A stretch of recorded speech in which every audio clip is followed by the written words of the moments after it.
On the mortals' plane, Wu Kingdom is just one of the many kingdoms ruled by mortals. They practiced martial arts with the help of their mortal techniques to reach greater heights. In this world where strength rules supreme, martial arts are the key. Wu Yu is one of the princes of the Wu Kingdom. After his emperor's father's death, he was to become the crown prince that will lead the nation in the future. But as everyone was coveting the kingdom's throne, just before the day of crowning, Wu Yu was caught up in a conspiracy.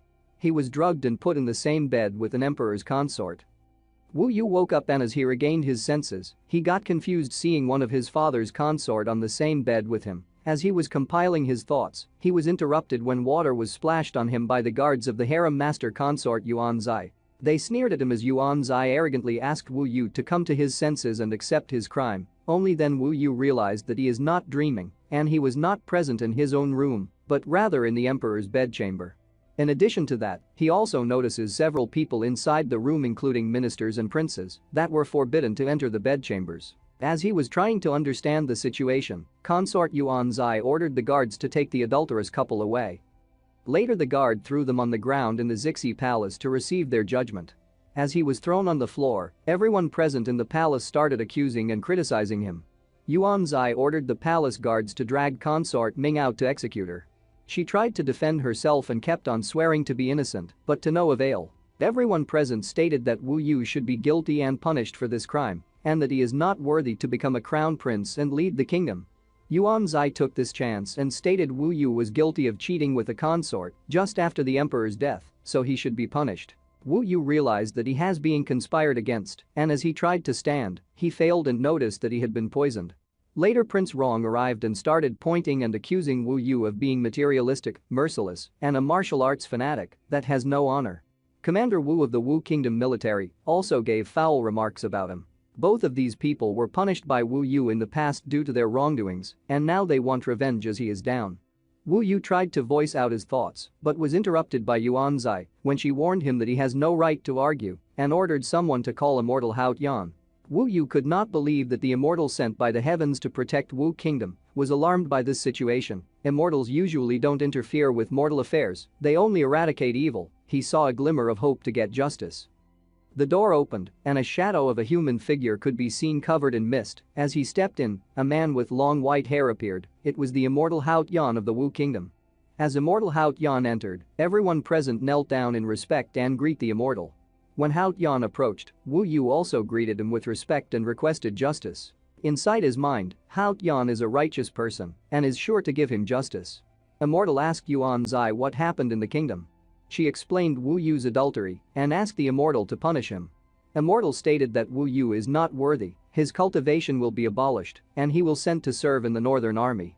Wu Yu is in disbelief that Hao Yan made a judgment against him without any investigation. He concluded that no can defeat him in the Wu Kingdom, and only Hao Yan can suppress him. As a result, the higher-ups in the palace sided with each other, and Hao Yan was behind all of this. He realized that even the immortal that represents the will of heaven turned out to be a selfish and ruthless person. He laughed in vain as one of the ministers criticized him. Hao Yan took out a pouch containing soul-severing powder that could cut off the meridians and abolish a person's cultivation. He ordered the guards to make Wu Yu drink it. The two guards quickly followed the order and forced Wu Yu to drink the soul-severing powder. Wu Yu was full of grief as he knelt on the ground helplessly. In this life he was the strongest mortal in Wu Kingdom, but he could not compete with Hao Yan. If in the next life, he will definitely get his revenge. His 10 years of hard work was all wasted. He passed out after taking the concoction.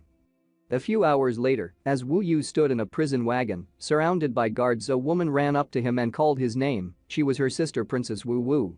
He told his sister that he couldn't do anything because heaven wants him to die and not to worry because he will die with a clear conscience. Her sister was depressed, she could not do anything but just kneel and cry to watch his brother taken away. Moments later, somewhere in the northern mountains covered by snow, in the prison wagon, Wu Yu felt like he was going to die because of the weakness of his body and the extreme cold. He then lost consciousness and fell into the wagon. The guards thought he was already dead and picked up his body and threw him down the cliff. When his body fell to the ground, his golden pendant clung to his body and was absorbed by his body. His unconscious body floated as golden waves came out of the pendant. Inside his consciousness, a huge golden pillar appeared. Wu Yu got shocked at the sight of a heavenly pillar appearing in his consciousness. The huge pillar released a high sound, and as he put his hands on his ears, a huge figure similar to Sun Wukong appeared before him. He introduced himself as the great sage of the heavenly palace and asked him if he has the destiny to pass on his teachings and rise to the heaven. On the other hand, inside the palace Yuan Zai is on her knees, thanking the immortal. He told her that there is nothing to thank for besides her, she is his disciple. He further told her to a cultivator, the abolition of a prince is a normal matter, and informed Yuan Zai he will let Yuan Hao take the throne the next day. On her knees, she thanked Hao Tian. He approached her and informed Yuan Zai that Yuan Hao is his family, even though he is not suitable for cultivation. It's better to be a mortal emperor, as Yuan Hao is an illegitimate child of the consort Yuan Zai and Hao Tian. In a worried tone, she reminded Hao Tian that Wu Yu is very skillful and she fears that he will rise again. Hao Tian assured her that Wu Yu will not survive because he ordered Wan King to intercept and eliminate him. Hence, they should not fear him. Yuan Zai felt relieved at his words. Meanwhile, somewhere in the mountains, as Wu Yu regained consciousness, he could not believe to be still alive. When he got up, he noticed that the effects of the soul breaker disappeared. He is depressed at his fifth heaven martial arts forging flesh, grinding tendons, bone refining, internal strength, and blood transfusion. Everything he had trained for is now destroyed. He was still confused about the dream, then he remembered that at a young age when his mother died, an old man came to his window every night to tell stories. He couldn't see that old man even if he tried. One day that old man gave him the golden rod pendant and instructed him to wear it all time, that it will keep him safe. Back to the present, now that the pendant is gone, he assumed that the figure that appeared in his dream was the old man, but now is not the right time to ponder on it, and he has to cultivate Vajra's body of immortality. So, he sat in a lotus position and focus on his cultivation. The first of Vajra's body will be Vajra forging flesh. After an extreme focus on his cultivation, he tried his strength and destroyed a tree using his knee. After that, he went back to his cultivation. The next day, after training Vajra's body, he tried his strength and punched a big stone that shattered with a single blow. He is pleased that he accomplished the first level of martial heaven, and his strength is equal to 3 war horses and 3 times greater than the normal rank 1 martial heaven. He was significantly amazed by his progress, and without wasting time he immediately prepared to train second level Vajra's tendon. He continued enhancing his body and training hard continuously to practice Vajra's tendon for 6 days. On the 7th day, he finally achieved the second layer of Vajra's tendon, and his strength is now 5 times that of the same rank martial artist, with a strength of 10 war horses. Now he is finally close to achieving rank 4 martial heaven. He suddenly smelled a foul stench in the air. Turning around, he saw a giant snake demon. A blue mist suddenly appeared around the snake as it transformed into a beautiful female human. Wu Yu pointed at her, saying she is the disciple of immortal Hao Tian, Wan King. She is also the reason that thousands of people disappeared in the Wu Kingdom over the past 10 years. Wan King stated that she came to fulfill Hao Tian's orders to erase Wu Yu from the world. He mocked Wan King, saying that she will not be able to defeat him alone. She assured him that before she was no match for him, but now she can easily kill him, as he had lost his martial arts. Being confident, Wan King immediately rushed forward to attack. Fortunately, Wu Yu dodged her attack, combined with a heavy blow directly to her stomach that sent her flying far away.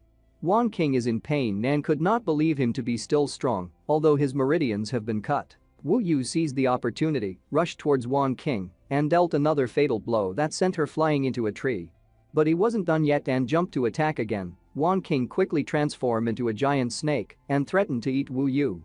But Wu Yu did not budge and kicked the snake, then he rode on its head and started hitting it with a stone. The snake cried in pain and begged to spare her life, but Wu Yu does not care about it and planned to finish her off. However, before he dealt the finishing blow, she shouted to reveal the secrets about his emperor father's death. She told him that Hao Tian and Yuan Zai is behind her father's death, and they used many poison pills in his father's food to slowly kill him. What he heard astounded him and his anger were shaking him. The snake saw the opportunity to act and pushed him away with his head. Wu Yu was thrown down the cliff due to the impact and fell into the Bibo River. Wan King was relieved. She was sure that Wu Yu was erased from the world because no one could survive the Bibo River. Some days later, Wu Yu woke up in a room, astonished that survived and wondering where he was. An old man carrying a bowl noticed that he is awake. Wu Yu noticed that the old man had the same voice as the one who gave him the golden pendant. So he asked if he had seen him 10 years ago, and the old man told him he has been in mountains for decades, so it's impossible for them to have met. As the old man handed him the medicine bowl, He asked where he was and got shocked to discover that he is at Immortal Gate. The old man asked him if he has heard about Zongmen, the sect of cultivating immortals. Wu Yu informed him that only a few people know about Zongmen because immortals don't interfere in worldly affairs. Wu Yu thanked him for saving his life and introduced himself. The old man also introduced himself as Sun Wudao and informed that he was not the one that saved him, but rather the head teacher, and explained that the head teacher arranged for him to become a handyman here. As he drank the bowl of soup, he noticed that the medicinal efficiency here is extraordinary. Soon after, Wudao told Wu Yu to follow him. As he stepped outside, he was astonished by the sight of Zongmen, a floating island that looked like a fairyland on earth, with several buildings atop. Wudao informed him that most of the Taoism here is related to the sword, that's why it's called Tongshan Sword Sect. Wudao handed him the uniform and asked him to change and follow along. He then informed Wu Yu about Zongmen. The strongest among Zongmen is the head teacher, the legendary Jindan Immortal, after him the elders, the core disciples, and lastly outer disciples. There is a difference in status between core and outer disciples. The number of outer disciples is several times that of core disciples. However, other than that, most of the disciples are handymen, taking care of daily food, spirit beasts, and fairy spirits. Handyman cannot leave until they reach the 5th rank of martial arts heaven at the age of 15. At the 6th rank, they will have the opportunity to pass the assessment and become formal disciples. Consequently, they will no longer be handymen and can start cultivating immortality. Wudao also reminded him that the most important rule for a handyman is not upset an immortal. It does not matter if he is an outer disciple because he can be killed. As he looked up at the sky, Wu Yu agreed with the old man's advice. Wu Yu noticed an immortal in the sky flying on a crane. Wudao immediately bowed Wu Yu's head and informed him that she is Su Yanli, the peak master of Yanli Peak. She is the direct disciple of the head teacher and highest status among core disciples. He learned from the old man that the assessment would be held in 2 months. When they arrived at the fairy beast garden, the old man instructed him that their task, for now, is to take care of fairy beasts. There they were greeted by an arrogant man, Zhao Chuan, the chief handyman, with his lackeys. He asked the old man who was with him. Wudao answered him politely. Chuan thought that if Wudao's companion is the one saved by the head teacher, he probably would be strong as he survived the fatal tides of the Bibo River. So, he asked Wu Yu to spar with him to show his capabilities. Wudao desperately explained that Wu Yu's body is weak because he has not recovered yet, and moreover, Zhao Chuan is in the 4th rank of martial heaven and is not fair to fight with someone weaker. Luckily, Chuan was annoyed and let them be. He also threatened that they will be sacrificed if they made any mistake in performing tasks. At the same time, in the air, 4 immortals are talking while riding their big cranes. The man said he came to see his senior sister to learn the way of immortality. Then, the cranes landed in the fairy beast garden. On the other hand, Wudao reminded Wu Yu to not look directly at the immortals. As the immortals passed by, Wu Yu remembered if it not for the soul-severing powder, he would have been one of the immortals. By late afternoon, while Wu Yu was sweeping an outer disciple, Sichu Jin was furious when he saw his crane was lifeless. Zhao Chuan pointed at Wu Yu and accused him of serving Sichu Jin's crane. Wu Yu tried to deny the accusation, but Sichu Jin did not even listen to Wu Yu and whipped him angrily. Upon the fierce hit, Wu Yu crumbled on the ground while Sichu Jin insulted him for being a lowly slave. Wudao intervened. He took the blame and begged to spare Wu Yu. Still, Wu Yu knows that Zhao Chuan is targeting him, so intends to confront it head-on. Sichu Jin smirked. He hates people who are useless, yet dared to show bravery. The woman beside him even pointed out he should be finished to set an example for others. Sichu Jin agreed with her and whipped Wu Yu with all his strength, sending him flying far away. After concluding that he is not alive, the immortals left. On the other side, Wu Yu was still alive, bearing the injuries he received because of this humiliation. He is determined to join the sect to pay back. The old man worriedly rushed to him and advised him not to hold grudge against the immortals, but Wu Yu intends to take revenge as he is the successor of Sun Wukong. 10 days later, in a forest near the mountains, after continuous rigorous training, Wu Yu finally reached the 3rd level of Vajra's body and was not far from achieving golden flame bones. He was so immersed in his training that he did not notice his surrounding as Zhao Chuan and his lackeys sneaked up on him. Zhao Chuan felt strange that how can he survive after getting beaten up badly? He must possess some sort of treasure that helped him to defend himself against Jin's attacks. Therefore, he threatened Wu Yu to take out the treasure, otherwise they would kill him. Wu Yu bravely rejected them. He knew that Zhao Chuan is at the 4th rank of martial heaven, so he might be able to kill him with some effort. Upon hearing his rejection, one of the lackeys stated they would finish Wu Yu for being stubborn and requested permission from Chuan to crush him. He dashed forward, intending to finish Wu Yu in a blow. However, he remains unfazed. He dodges the punch and dealt a heavy blow to his stomach, sending him flying. That made Zhao Chuan surprised. The other lackeys, upon seeing their comrade beaten up, rushed towards Wu Yu to beat him. He is still unfazed, and to their surprise, Wu Yu started beating them one after the other and finally beat all of them. As Zhao Chuan watched his lackeys beaten up, he realized that Wu Yu is precise and professional in his technique, so he decided to fight him on his own. On the other side, Wu Yu is astonished by the effectiveness of Vajra's body and that simple attacks cannot harm him. He smirked and provoked Zhao Chuan to fight him. Nonetheless, Zhao Chuan draws his sword and is confident that Wu Yu's physical body cannot resist his sword. However, Wu Yu is very positive. He clenched his fist and dashed forward using his Dragon Tiger Fist technique, but Zhao Chuan dodged his blow and swayed his sword. Wu Yu noticed Zhao Chuan's power. He is already in the inner strength realm and forged his organs, so it's not easy to deal with him. Chuan immediately used Pear Blossom sword technique and launched multiple wind blades. Fortunately, Wu Yu used Monkey Ghost stance to dodge the blades. Now that both Wu Dao and his life are on the line, he is determined to fight to the death. He continued to dodge the attacks. Chuan got irritated and mocked him if he only knows to dodge. Chuan got full of him and swiftly attacked from behind, slashing Wu Yu in his chest and crashing him into a tree. Fortunately, he survived as he had already achieved golden flame bones. Otherwise, he would have died. As he leaned against a tree, Zhao Chuan and his lackeys approached. The lackeys suggested torturing Wu Yu until he tells the truth and then killing him. Zhao Chuan raised his sword and attacked Wu Yu, but unexpectedly Wu Yu stopped his sword with his hands. They were shocked and could not believe Wu Yu still had power. As he held the sword with his left hand, he used the Azure Dragon Fist technique and punched Chuan in the face, which led to his death. After he defeated Chuan, he breathed a sigh of relief. Fear, shock, and stuttering gripped the four lackeys. They threatened Wu Yu that he will be punished by Sword Sect. He pointed his sword at them as they begged for mercy, but Wu Yu is full of them and slayed them one after the other with their master's sword. As he stands looking at his left hand, he was grateful to the great sage for giving him a new life. He then hides the sword in the soil to use it later in the entrance exam, but unannounced to him, a woman behind the tree witnessed everything. It was Su Yanli. She wondered what kind of training he has done to defeat Zhao Chuan. On the other side, Wu Yu is sure that at the current rank of Vajra's body, his wounds will recover in a day. So he must hide the injuries from Wu Dao to not make him worried. Later he arrived at his dorm. He thought Wu Dao should be asleep by now. Upon entering the house, he notices a bowl of medicine with a letter and reads it. He promised himself that he will definitely fulfill the wish of the old man by winning the assessment. 2 days later, at the Tongshan Peak in the Tongshan Immortal Palace, Su Yanli reported Wu Yu's actions to his master. His master asked what she intends to do. She explained that Wu Yu is not guilty of anything, based on the teachings of her master's immortal way is the way of predation, so she intends to take Wu Yu under her. Headmaster Feng Shueya explained that his way of immortality is great, and with the techniques of Tongshan, she will reach the golden core stage soon, or even the rank of teacher. Su Yanli politely agreed with her master, saying she understands. Her master was impressed by her words.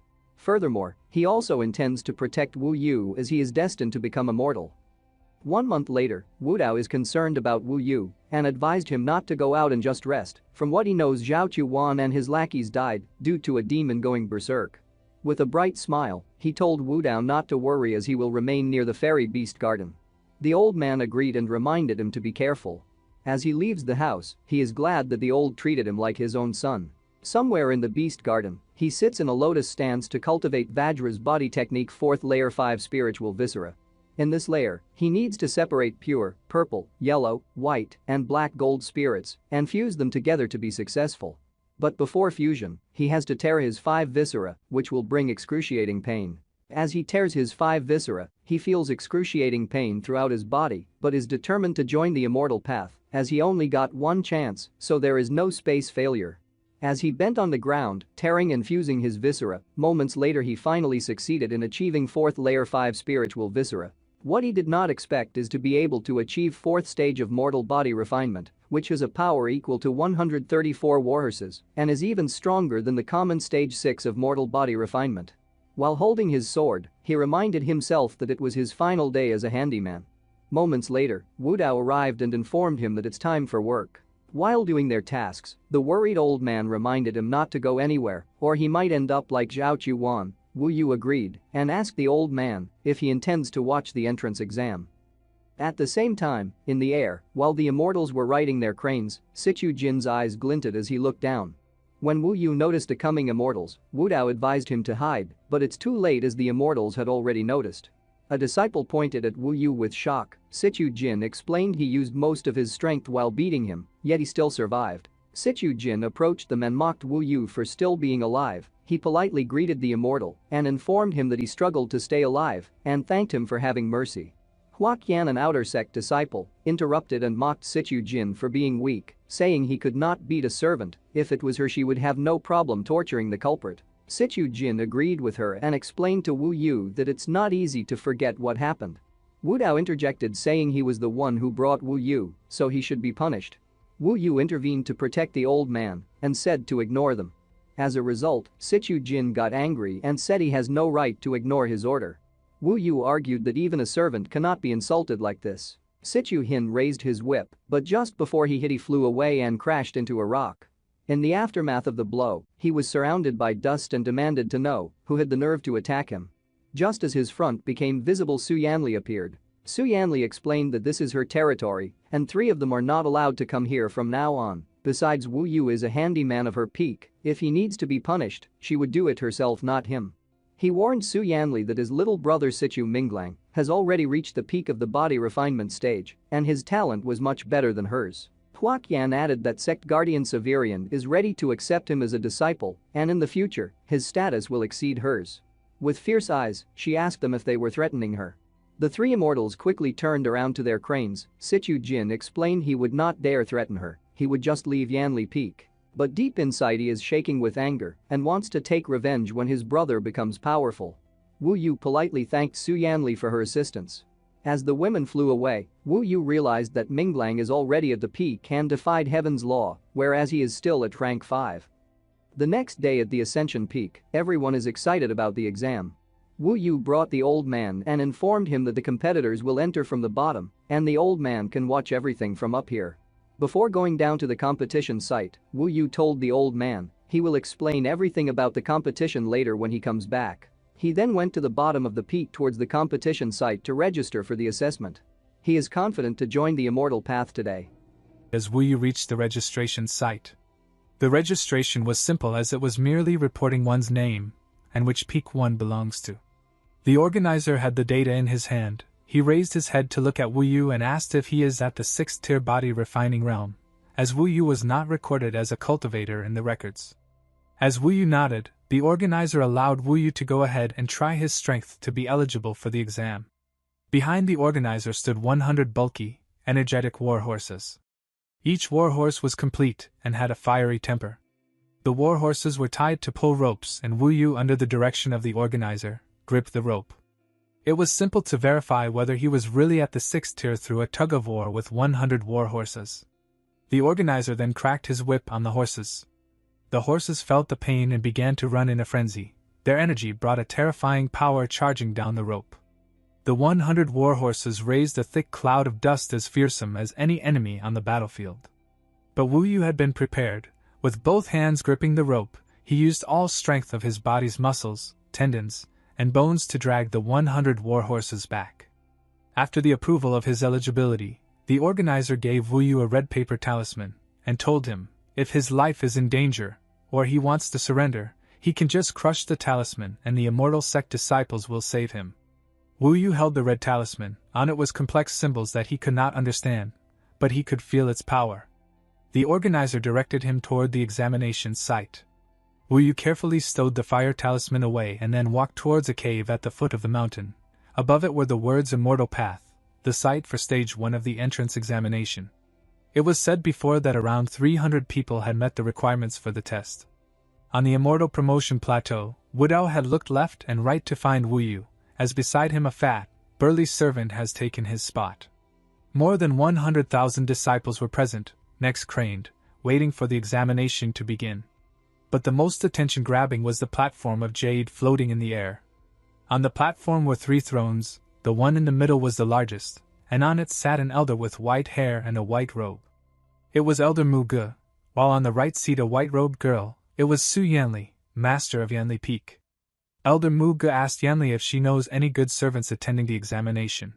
He knew that Yanli would not pay attention to average disciples. Right then, Su Yanli said just one named Wuyu. Elder Muge got curious about him, so he asked Yanli about him. Yanli replied she is there to gauge his abilities. In the sky, the immortal cranes flocked. One of them was Citijin, and the other 3. Hua Qianyu arrogantly asked what is there to see in a bunch of servants. We were chosen by the sect and are 10 times stronger than this bunch of servants. Citijin smiled by telling them just to watch them do battle like beasts and amuse us. One of the girls, Lu Mushu, advised Citijin to not be arrogant, as among these servants, there are some who have reached the 7th tier of body refining and are stronger than them. In the cave, the battle on the immortal path had already started. In front was a stone plaque on which words were written in fresh blood. Just looking at it put fear in the depth of the soul. At present, roughly 300 disciples were in the dark belly of the mountain. Because they were all competitors, there was some distance between them. The official examination was about to start. At this time, disciples undertaking tests had begun to discuss the most powerful among them. They pointed at Zhao Danlong, 14 years old, who is said to be the 7th tier body refining realm. With the strength of 200 war horses and proficiency in using a middle-grade technique, 13 swords of Zhao. The crowd murmured as they saw another youth, Zhu Hao, 13 years old, also a 7th tier and a natural-born fighter. He is also proficient in Demon Slayer 8 style technique and Phantom Step technique. There was one more called Xingmei, 13 years old.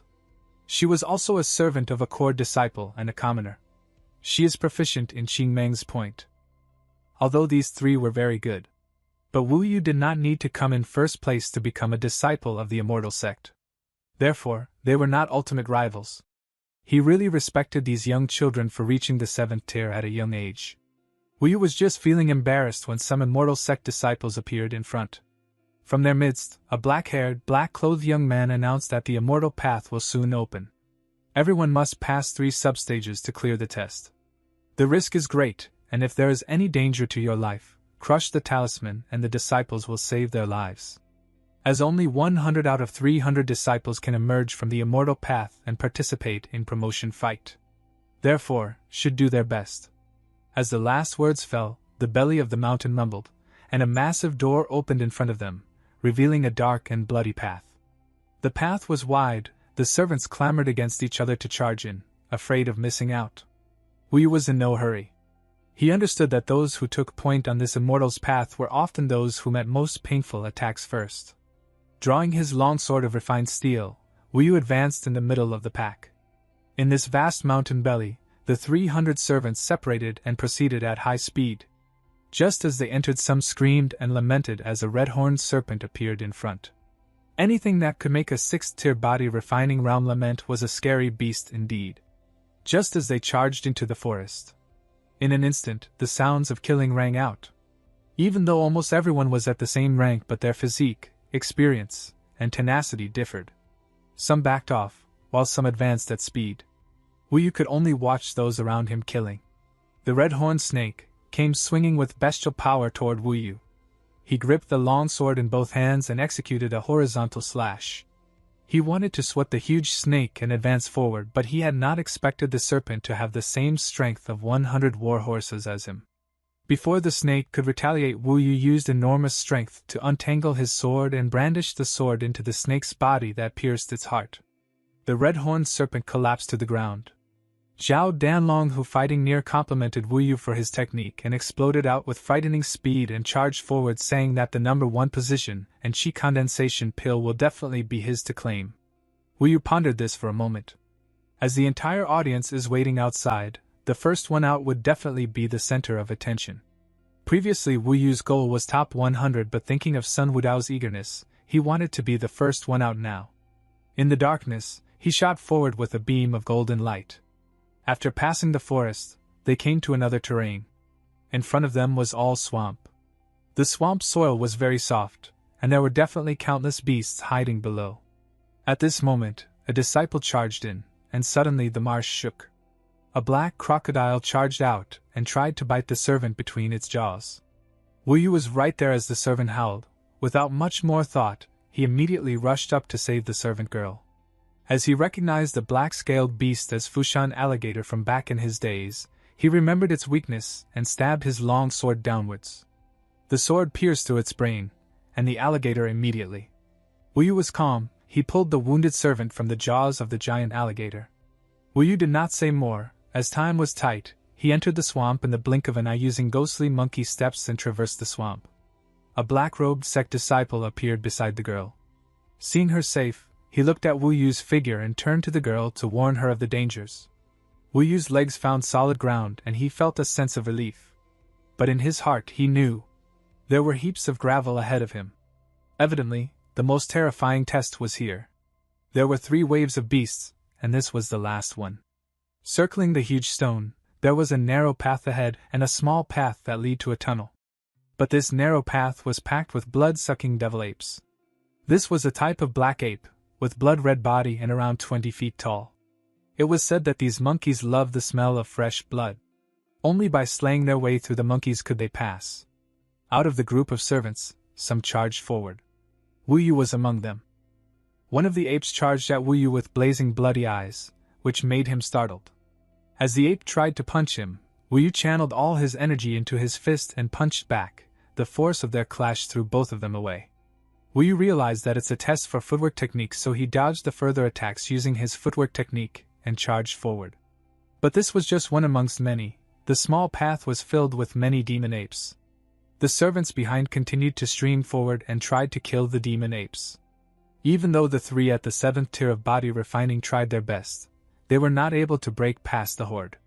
Wu Yu realized that the group method is not favorable for the strong ones, as the people behind will take advantage. That means the best way is to use one's own skills to charge forward. Wu Yu just realized this, and so does the others, especially the strongest 3. They already used their skills to push forward. At this time Wu Yu naturally wanted to be the first who rushed out. But he was basically the 4th to charge into the horde. Wu Yu continued to charge. Luckily, he had trained the ghostly monkey steps, so he was able to keep up the pace. Just at this moment, a huge howl that reached heaven sounded from the end of the road. All blood-sucking began to howl, which frightened all the servants rushing forward. Apparently, a devil ape had actually absorbed enough blood mist and turned into a demon. Given the power of devil ape, after it became a demon, its frightening power would definitely rise above the martial way. Luckily, it was undergoing its transformation. Qing Mang charged forward to attack the demon ape but got punched by demon ape into the ground and almost collapsed. So the 3 of them, Zhao, Qing Mang, and Zhu Hua, decided to attack together. The 3 7th tier engaged the ape demon. They used the ultimate techniques of cloud-piercing sword, green cloud sword, and demon slash to counter the demon ape. These 3 were not bad. Their attacks left many wounds on the body of the ape demon, but they were not fatal. Furthermore, their energy expenditure was enormous. It was not that Wu Yu did not want to help, but the 3 already occupied the ape demon, so Wu Yu had no way to assist. The ape demon was extremely incensed and was spitting blood. With a roar, the scent of blood filled the air, and wherever it touched, a rot appeared. In a panic, Xiao Danlong and the other 2 hurriedly backed off. Wu Yu's chance had finally come. He gripped his long sword and passed the 3, rolling out like the East Sea. This time, he was closest to the exit of the Immortal Path. On the outside of Immortal Promotion Plateau, everyone was cheering for the first person who will pass. Elder Mugu stroked his beard and narrowed his eyes, while watching the exit of Immortal Path, and asked Su Yanli for her opinion that who will emerge victorious. Su Yanli was watching keenly as well. She told that the last stage is to test one's footwork, so Qing Mang will be victorious because of her higher grade footwork technique. Elder Mugu said Zhu Hua might be first as he had lived and grown up amongst beasts. Not only them, but more than 100,000 pairs of eyes were fixed on the Immortal Path exit. The servants sitting beside Sun Wudao also started discussing who will be first, but Sun Wudao was in no mood, as his gaze had constantly been looking for Wu Yu. Just then, the entire crowd roared. Sun Wudao looked over. A silhouette came charging out of the Immortal Path. Instantly, all the quibbles and discussions were silenced when this youth appeared. More than 100,000 people stared at the silhouette on Immortal Promotion Plateau, silently. Even the Elder Mugu was rooted in silence. He squinted and squinted, but it was a youth that he had never seen before. Beside him, Su Yanli was probably the first person to see clearly. As she said his name, her lips parted and her eyes danced with surprise. Elder Muge only understood that he is Wu Yu. He could vaguely sense that there was more to Wu Yu than met the eye. But it's a pity that he is quite old. Only a handful of people knew who Wu Yu was and which mountain he belonged to. Everyone stared at him in shock. A Yanli mountain servant rushed to Sun Wudao and pointed a quavering finger at the youth, telling him that it's Wu Yu who came first. Sun Wudao's ears were hard of hearing and his eyesight was not too good either. Sun Wudao stared. He was just thinking that this person really resembled Wu Yu. It really was Wu Yu. This scared him out of his wits. He thought that Wu Yu had gone to relieve himself, but he got lost and is now on Immortal Promotion Plateau. He thought that Wu Yu blundered his way there. He stared blankly at Wu Yu, and Wu Yu also raised his head. He looked at Sun Wudao. He waved a hand at Sun Wudao, gesturing that it was him. Wu Yu finally accomplished his wish, and his heart was calmed. Sun Wudao clutched his chair with both trembling hands. His eyes were brighter, or rather to him, Wu Yu was now standing in the spot of his dreams. In the sky, Hua Qianyu hurriedly called Situjin to tell him about Wu Yu. But seeing him, Situjin's expression was darker than ever before. Lu Mushua's eyes also glinted savagely, saying how could he have reached 6th tier from 0 in a month? Clearly, he must have been concealing his ability. No wonder Situjin did not manage to kill him. Hua Qianyu's face lost color, and she reminded Situjin of the way he had treated Wu Yu in the past. He will definitely come for revenge. Hearing her, Situjin forced a smile, saying how could I be scared of a lowly servant, who just became an official disciple? There will be a lot of opportunities to deal with him in the future, as there are still further stages of the entrance examination. As long he does not become one of the outer disciples, then he will be forever lower than us. As Elder Mugu rose up, his voice floated in the sky and he congratulated Wu Yu for being the first to emerge from Immortal's path, and also informed him that his name will be recorded in the lore of the Heavenly Sword sect. This was something that could be admired everywhere. Instantly, 100,000 people were cheering Wu Yu's name in a frenzy. He was the pride and dream of all the servants. It was what they all aimed for. If they did not succeed by the time they were 15, then they basically all consigned to Sun Wudao's track. On the other side, after confirming the events, Sun Wudao's expression was astounded. His eyes gradually reddened. After a time, Qing Mang, Zhu Hua, and Zhao Danlong had Salin the Ape Demon and emerged from the Immortal's path. As Zhao Danlong came out, he hefted his sword and charged toward Wu Yu with the intention to kill him, while criticizing him for taking advantage when they were down. Wu Yu turned around and instantly blocked the attack from Zhao Danlong. Elder Muge angrily shouted to stop that evaporated Zhao Danlong's anger. Elder Muge further explained that even though Wu Yu had taken advantage, but he had not broken any rules, so he will not be punished.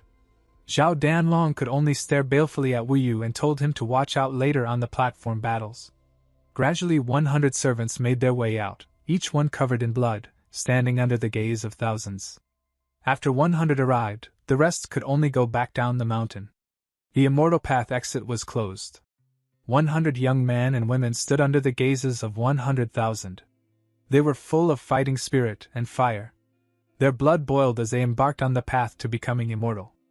Elder Mugu stood up and started informing the rules of the Immortal Promotion Plateau. He told everyone to make sure to stand up on Immortal Platform, and if any got beaten down or crushed their talisman, they would be considered eliminated. Killing is strictly prohibited, as a killer due to his wicked nature cannot become immortal.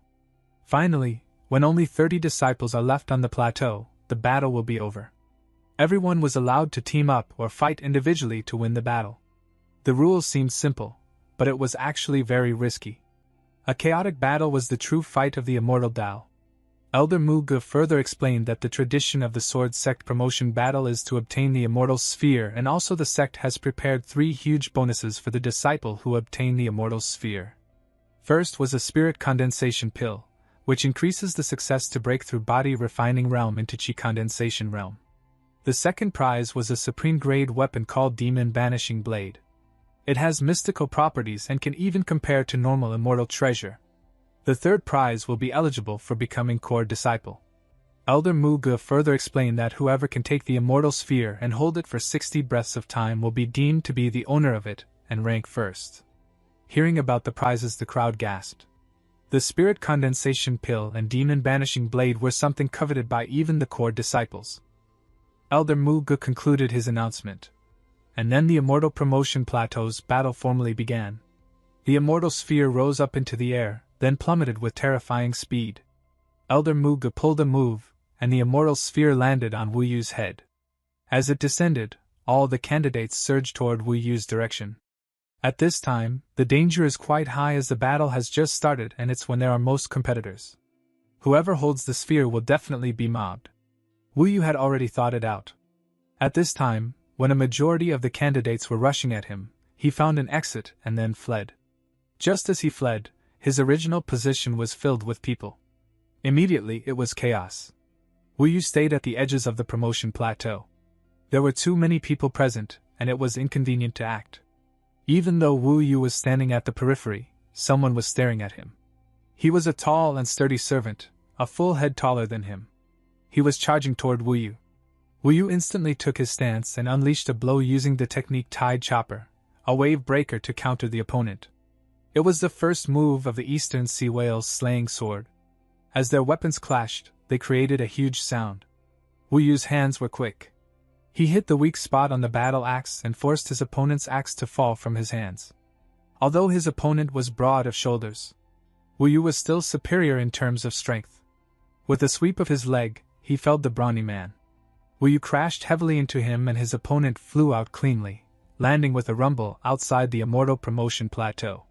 In the sky, Citujin was sitting atop his immortal crane. Seeing this, both guys and girls had ugly expressions. Hua Qianyu spoke to Citujin saying even the 6th-tier body refining realm was easily defeated by him. He is definitely on our level. But Citujin arrogantly said, even if Wu Yu is this capable, he will be nothing in front of him. As the fight goes on, everyone's attention shifts towards Zhao Danlong, as he had taken hold of Immortal Sphere and many people were ganging on him. Zhao Danlong was in a tough spot. He displayed countless tactics to intimidate his opponents. He held the sphere for around 20 breaths and more than 10 people were eliminated in this time. But in the next instant, he was ambushed by Zhu Hua and lost the Immortal Sphere while almost getting knocked off the Immortal Promotion Plateau. Zhao Danlong was covered in blood and he fell heavily to the side. Even though Zhao Danlong was heavily injured, he was still able to hold on to stay on the Immortal platform. Just as he got hold of himself, he noticed Wu Yu nearby. Zhao Danlong laughed coldly and shouted at Wu Yu to be a coward for hiding in the periphery of the platform. Hearing it, Wu Yu replied in a chill tone that battles are not one-dimensional, so he always favored the result, not the method. Zhao Danlong gnashed his teeth as he called him a coward and moved away. The entire melee was very intense. At present, the one being surrounded was Zhu Hua, who still held the Immortal Sphere. Just while he was countering the attacks, Jing Meng, who had waited for this moment, charged forward and attacked Zhu Hua. As Zhu Hua blocked her attack, Jing Meng did not waste any time and hid in the crowd. Zhu Hua had to defend the sphere. But it was a pity that he had to defend himself against, and he only had one hand to support it with one hand. A bolt of green light flashed past. Zhu Hua's arm was injured and his body had been scored by countless blades. He fell into Zhao Danlong's footsteps. Elder Mu Ge smiled, saying that now only Qing Meng has a chance of taking Immortal Sphere. Qing Meng was one of his disciples' younger sisters. If her future was bright, he would rise as well. Su Yanlo pointed towards the unwounded Wu Yu. Elder Mu Ge explained that Wu Yu had been biding his time by staying at the periphery of the Immortal platform. He might be good but not good as Qing Meng. Qing Meng was clever. After the little girl wounded Zhu Hua, she did not immediately snatch the sphere, but retreated to the edge, letting the other servants fight. Zhu Hua and Zhao Danlong were heavily injured, and they were not Qing Meng's match, so the little girl lifted her head to look at Wu Yu and asked him if he wants to compete for Immortal Sphere. Wu Yu gripped the long sword and waded in. Finally, it was time to act. Qing Meng did not say any more.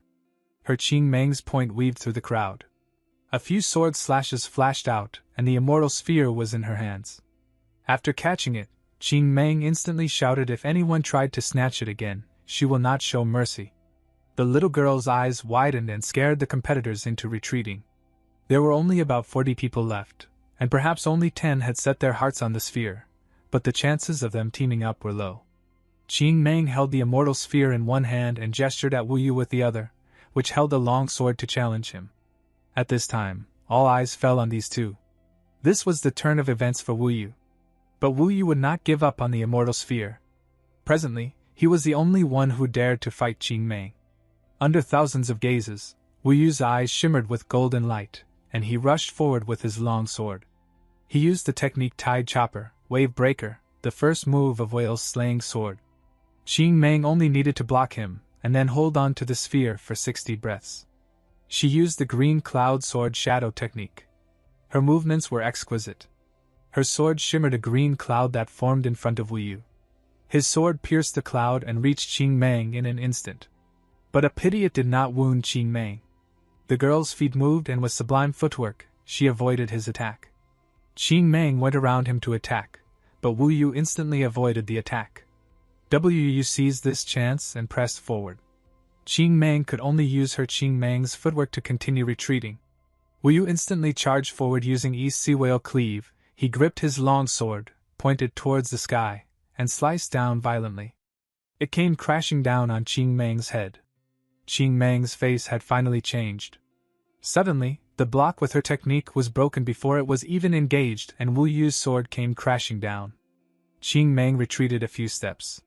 Just as she was about to counter, her foot lost surface. Qing Meng's face paled. Wu Yu instantly rushed forward to catch Qing Meng as she was falling and brought her back onto the platform. He offered to fight again, but Qing Meng admitted her defeat and threw the immortal sphere down. Wu Yu caught the immortal sphere. He had not thought that Qing Meng would be so principled at such a young age, to accept with no excuses. Wu Yu held the immortal sphere aloft, and no one came to fight for it, because his techniques were too powerful. As the time ended, the entire immortal promotion plateau was already discussing loudly. Su Yanli's face was lit with an alluring smile as she watched Wu Yu win the competition. Elder Mu Ge as overseer announced that Wu Yu had received the immortal sphere and will be crowned as the champion of the entrance examination. When Wu Yu heard this news, he was a little flustered. He had only wanted to enter the immortal sect. Who would have thought he would become the champion of examination? 100,000 servants started cheering for Wu Yu. In that instant, he was the hero in their hearts. And he embodied their dreams. Qing Meng pouted a little and congratulated Wu Yu. Although she was not thoroughly happy, she still said it. Wu Yu smiled back and offered Qing Meng to become friends. Qing Meng blushed as she replied back, accepting his friendship. A servant was shouting beside Sun Wudao that Wu Yu has won the competition and will become an immortal from now on. Sun Wudao was in a dazed state and regained his senses. His eyes brimmed with hot tears as he declared having no regrets in life from today onwards. High in the air, Hua Qianyu saw Sitijin shaking with anger. His face was ugly, and she felt a tinge of pity. At the side, Wang Yang's mouth was twitching, but he did not dare say more. Everyone talked about Wu Yu criticizing him, only Sitijin did not say anything. He felt like his face had been slapped. He was full of anger, and he had no way to vent it. On the immortal platform, Elder Mu Ge announced that those who passed will become official disciples of Heavenly Sword Sect and asked them to follow him. As for Su Yanli, she seemed to have already left. Wu Yu politely asked Elder if he can wait for some time, as he had to arrange for someone to bring Sun Wudao back. At that time all servants had already left, but Sun Wudao had stayed put. Wu Yu expressed his thanks to the Elder as permitted him, then went toward the crowd, bounding over to Sun Wudao, who had been waiting for him. Wu Yu looked at him. Wudao was every bit as pleasantly surprised as he had imagined. The servants besides Wudao respectfully called Wu Yu Heavenly Immortal Wu and guaranteed Wu Yu that they take Wudao back safely. Elder Mu Ji could not be kept waiting for too long. Wu Yu hurriedly nodded and then briefly informed Sun Wudao before turning to leave. He returned to Mu Ge, ready to leave. A bunch of servants escorting Wudao were all from Yanli Peak.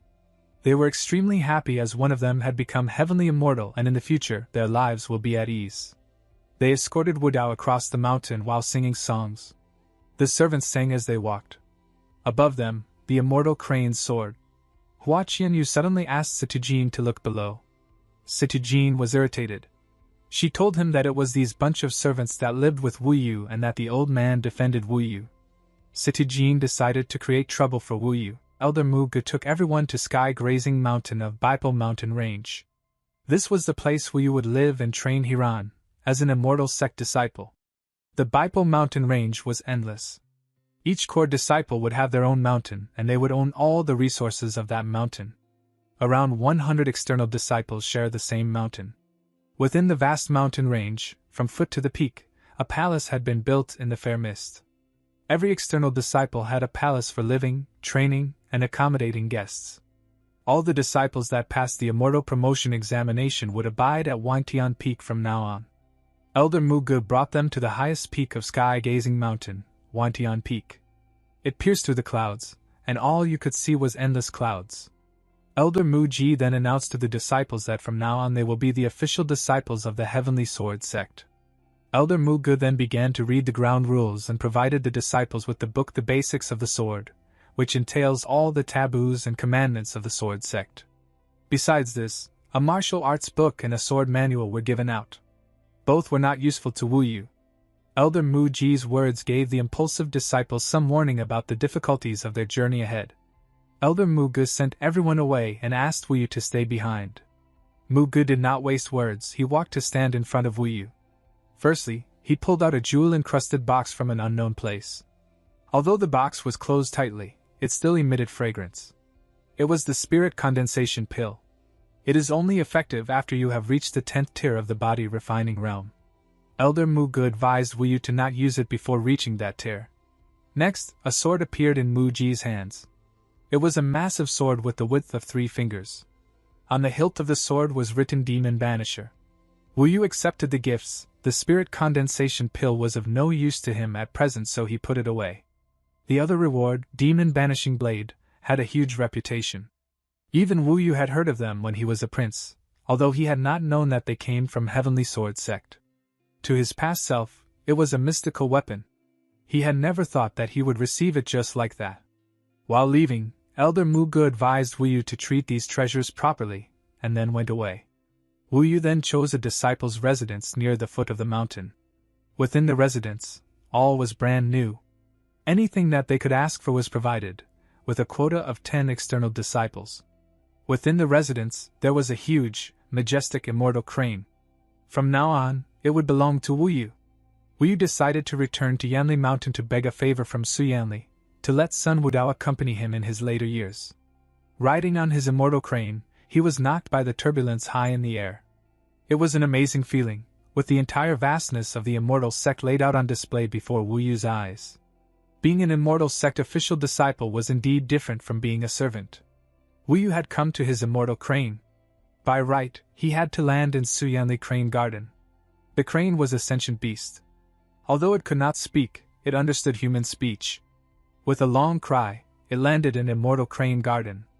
A servant hurried up to take care of Immortal Crane, but the servant was not smiling. Instead, his face was ashen, saying, "Wu Yu, something has happened." Wu Yu was rooted in silence. The servant lifted a shaking finger, pointing at the wooden house on the mountain. Wu Yu immediately had a bad feeling. Could something have happened to Sun Wudao? Wu Yu's expression was dark. He was panicking inside, and he rushed over with all the speed he could muster. He was praying, "Please let nothing be wrong." The door was opened, and there were many servants standing around the house. Wu Yu was shaken by this, his mind blank. When he entered the wooden hut, he saw a shriveled old man lying on the floor. His eye was closed. Life had already left the corpse. Wu Yu's blood boiled, rushing to his brain. The veins in his eyes swelled, tinting his entire vision with blood. He rushed forward to pick up Sun Wudao's corpse. At this moment, all Wu Yu wanted to do was to cut these servants down where they stood. But turning back, he saw servants, with their body and face covered in blood. Their eyes were popping wide, trying to talk to Wu Yu.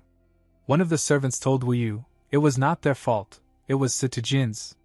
We met Sitijin on the road and 3 others. It was they who caused Sun Wudao's death. Wu Yu's eyes were red. His chest was roiling like a volcano as he shouted Sitijin. The servant fell to his knees and told Wu Yu about the incident. One of the servants Gaoan asked them to stop. They laughed, and not only cut his tongue but also said that we were nothing but small fry in their eyes. It seemed that immortal sect disciples cannot kill each other or there would be grave consequences. That was why they had acted with impunity.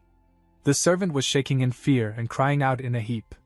Wu Yu knelt on the floor and gave a deep kowtow. He would not forget. All that he had gained today was of son Wu Dao's making. To him, Wu Dao was like a father. Pity that heaven did not give him the chance to repay his kindness. He would blame himself. In this matter, he was not at fault. It was Citijin, the person, who because of jealousy would kill anyone. What he hated the most about the whole matter was that he had not slaughtered this Citijin earlier. Wu Yu's body was raging with bloodthirst, anger, and killing intent. Wu Yu then sat on his immortal crane and flew towards Heaven's Lament, the mountain where the sect gathered. On Heaven's Lament platform, everyone besides Citijin was afraid of the consequences. Citijin consoled them by saying, "What is there to be scared of? There are 4 of us, and Heavenly Sword sect prevents disciples from killing each other. If they do, they will be kicked out and even punished with death. What can he do to us?" Citijin gave a cold smile, as though he did not care. As Wu Yu reached Heaven's Lament, his entire body, his blood, flesh, and bones were currently blazing with a golden flame. His eyes were bloodshot, and there was a killing intent emanating from him. Wu Yu shouted out Citijin's name in fury, causing everyone to stop in their tracks. A moment later, the entire area fell into a commotion. This seemed to be a challenge. It was past noon, so the heat from the sun was piercing. When the rays of heat burned Wu Yu's skin, a golden light could be seen swirling from within him. Heaven's Lament platform had numerous sect disciples on it. All of them saw a youth who looked as though he was wretched in golden flames descending from the skies. Before the crane had landed, he had jumped off its back, slamming into the ground. Citijin, Wani Yang, Hua Qianyu, and Lu Muxue walked out in front of Wu Yu. From afar, they could already see the killing intent from Wu Yu soaring into the clouds. Citijin rose up and arrogantly said to Wu Yu, "I was wondering who this was. It looks like it was the servant from Yanli Mountain. I heard that you had managed to enter the sect today. Why did you not go to celebrate? Instead, you chose to come and find me." Citijin walked over to Wu Yu, his face turned overcast as he replied, "Truthfully speaking, Wu Yu, I was the one who killed that old man. I did not like the way he looked. What can you even do? Do you dare to challenge me?" Citijin felt secure in his backing. Hua Qianyu with a sinister smile said Citijin's younger brother is a genius who had almost reached the great way of Tao. There is no one in the sect that would dare provoke Citijin. Everyone around started to laugh. Such a sight was quite normal. Wu Yu raised his demon-banishing sword towards Citijin, as he challenged him to a life-and-death duel. Later he increased his speed as he lashed forward with killing intent. The disciples and servants watching the whole matter were quite shocked seeing Wu Yu rushing to challenge Citijin. Citijin's face changed in an instant. He drew out a treasured sword, a cold light glinting from its edge. It was clear that it was of a lower grade than the demon-banishing blade. He waved his long sword and utilized his Situ family's middle-grade technique, Eternal Frost Killing Sword, to retaliate. Citijin used Chilling Sky Frozen Earth move to counter Wu Yu. Citijin was secretly prideful in his heart. He had originally planned to demonstrate dominance over Wu Yu, but right at this moment, his move was smashed apart. Wu Yu closed the distance, using Tide Chopper. Wave Breaker exploded outwards in fury. Both hands clasped onto the demon-banishing blade tightly as he extended his full strength, chopping downwards. His furious sword had collided with Citijin's Eternal Frost sword. Citijin's sword, upon colliding with the rampant demon-banishing blade, had simply shattered. Numerous sword fragments embedded themselves into Citijin's body. One of them lacerated his lip, causing blood to flow endlessly. The demon-banishing blade had been deflected slightly, and was unable to chop Citijin. A single move forced him back and almost claimed his life. Wu Yu in front of him seemed like a demon god. His gaze was icy as he stabbed Citijin's chest with his sword. Citijin was currently rolling on the ground, screaming in pain. No one had thought that Wu Yu possessed this courage. He truly wanted to kill Citijin. Wang Yang and their friends' minds were in turmoil. Wu Yu was truly furious. It had far surpassed their expectations. Regardless, 3 of them rushed forward and attempted to block Wu Yu. Wu Yu's eyes blazed with golden light as he warned them to stay away. But they are confident in their skills, charged at Wu Yu. As their swords clashed, Situjin, who was still screaming in pain, was crawling away, leaving behind a trail of blood, and trying to call his elder brother Situkang. There was a cry of fear. A shadow fell by Situjin's side, the entire body dyed with blood. Situjin was so frightened, he was trembling from head to toe. The one that fell beside him was the regal lady, Lu Muxue. She had died with her eyes wide open. A moment later, the entire heaven's lament burst into riot. The situation had escalated. Perhaps it was just Situjin's character was too terrible that no one from within the group of disciples around them chose to help him. Just as Situjin looked at Lu Muxue's body and was shivering, yet another body fell by his side. The person that had fallen on him was staring at him with widened eyes. This was the beauty, Hua Qianyu, who he had almost managed to take for his own, yet the same fate has befallen her just like Lu Muxue. Situjin had forgotten the pain he was afflicted with. He only felt immense terror. Yet the thing was that even if he regretted his actions, it was too late. Suddenly another body fell beside him. It was Wang Yiyan. He stared at Situjin with the most venomous glare he could muster before drawing his last breath. Situjin saw the blood-stained sword-wielding Wu Yu. Both his eyes were emitting golden light, and they penetrated Situjin's very spirit. Wu Yu told Situjin to be ready, it's his turn now, as he walked towards Situjin. That sort of abject terror and pain was unthinkable. When Wu Yu was right in front of him, Situjin was so frightened, he continued to crawl away and even peed his pants. Right at this moment, a voice shouted out and a cold light flew toward Wu Yu. Just as Wu Yu was about to deal the death blow, he was stopped. Situjin was just too lucky, he had been saved yet again. The one that appeared in front of Wu Yu's eyes was Situkang. He was large of build and looked quite familiar to Situjin. However, he did not have an arrogant look on his face. He wore a set of fitting armor and looked very much like a high-ranking military officer. Situjin screamed with ear-splitting loudness to tell his brother to kill Wu Yu. His older brother was already at the 7th-tier body refining realm.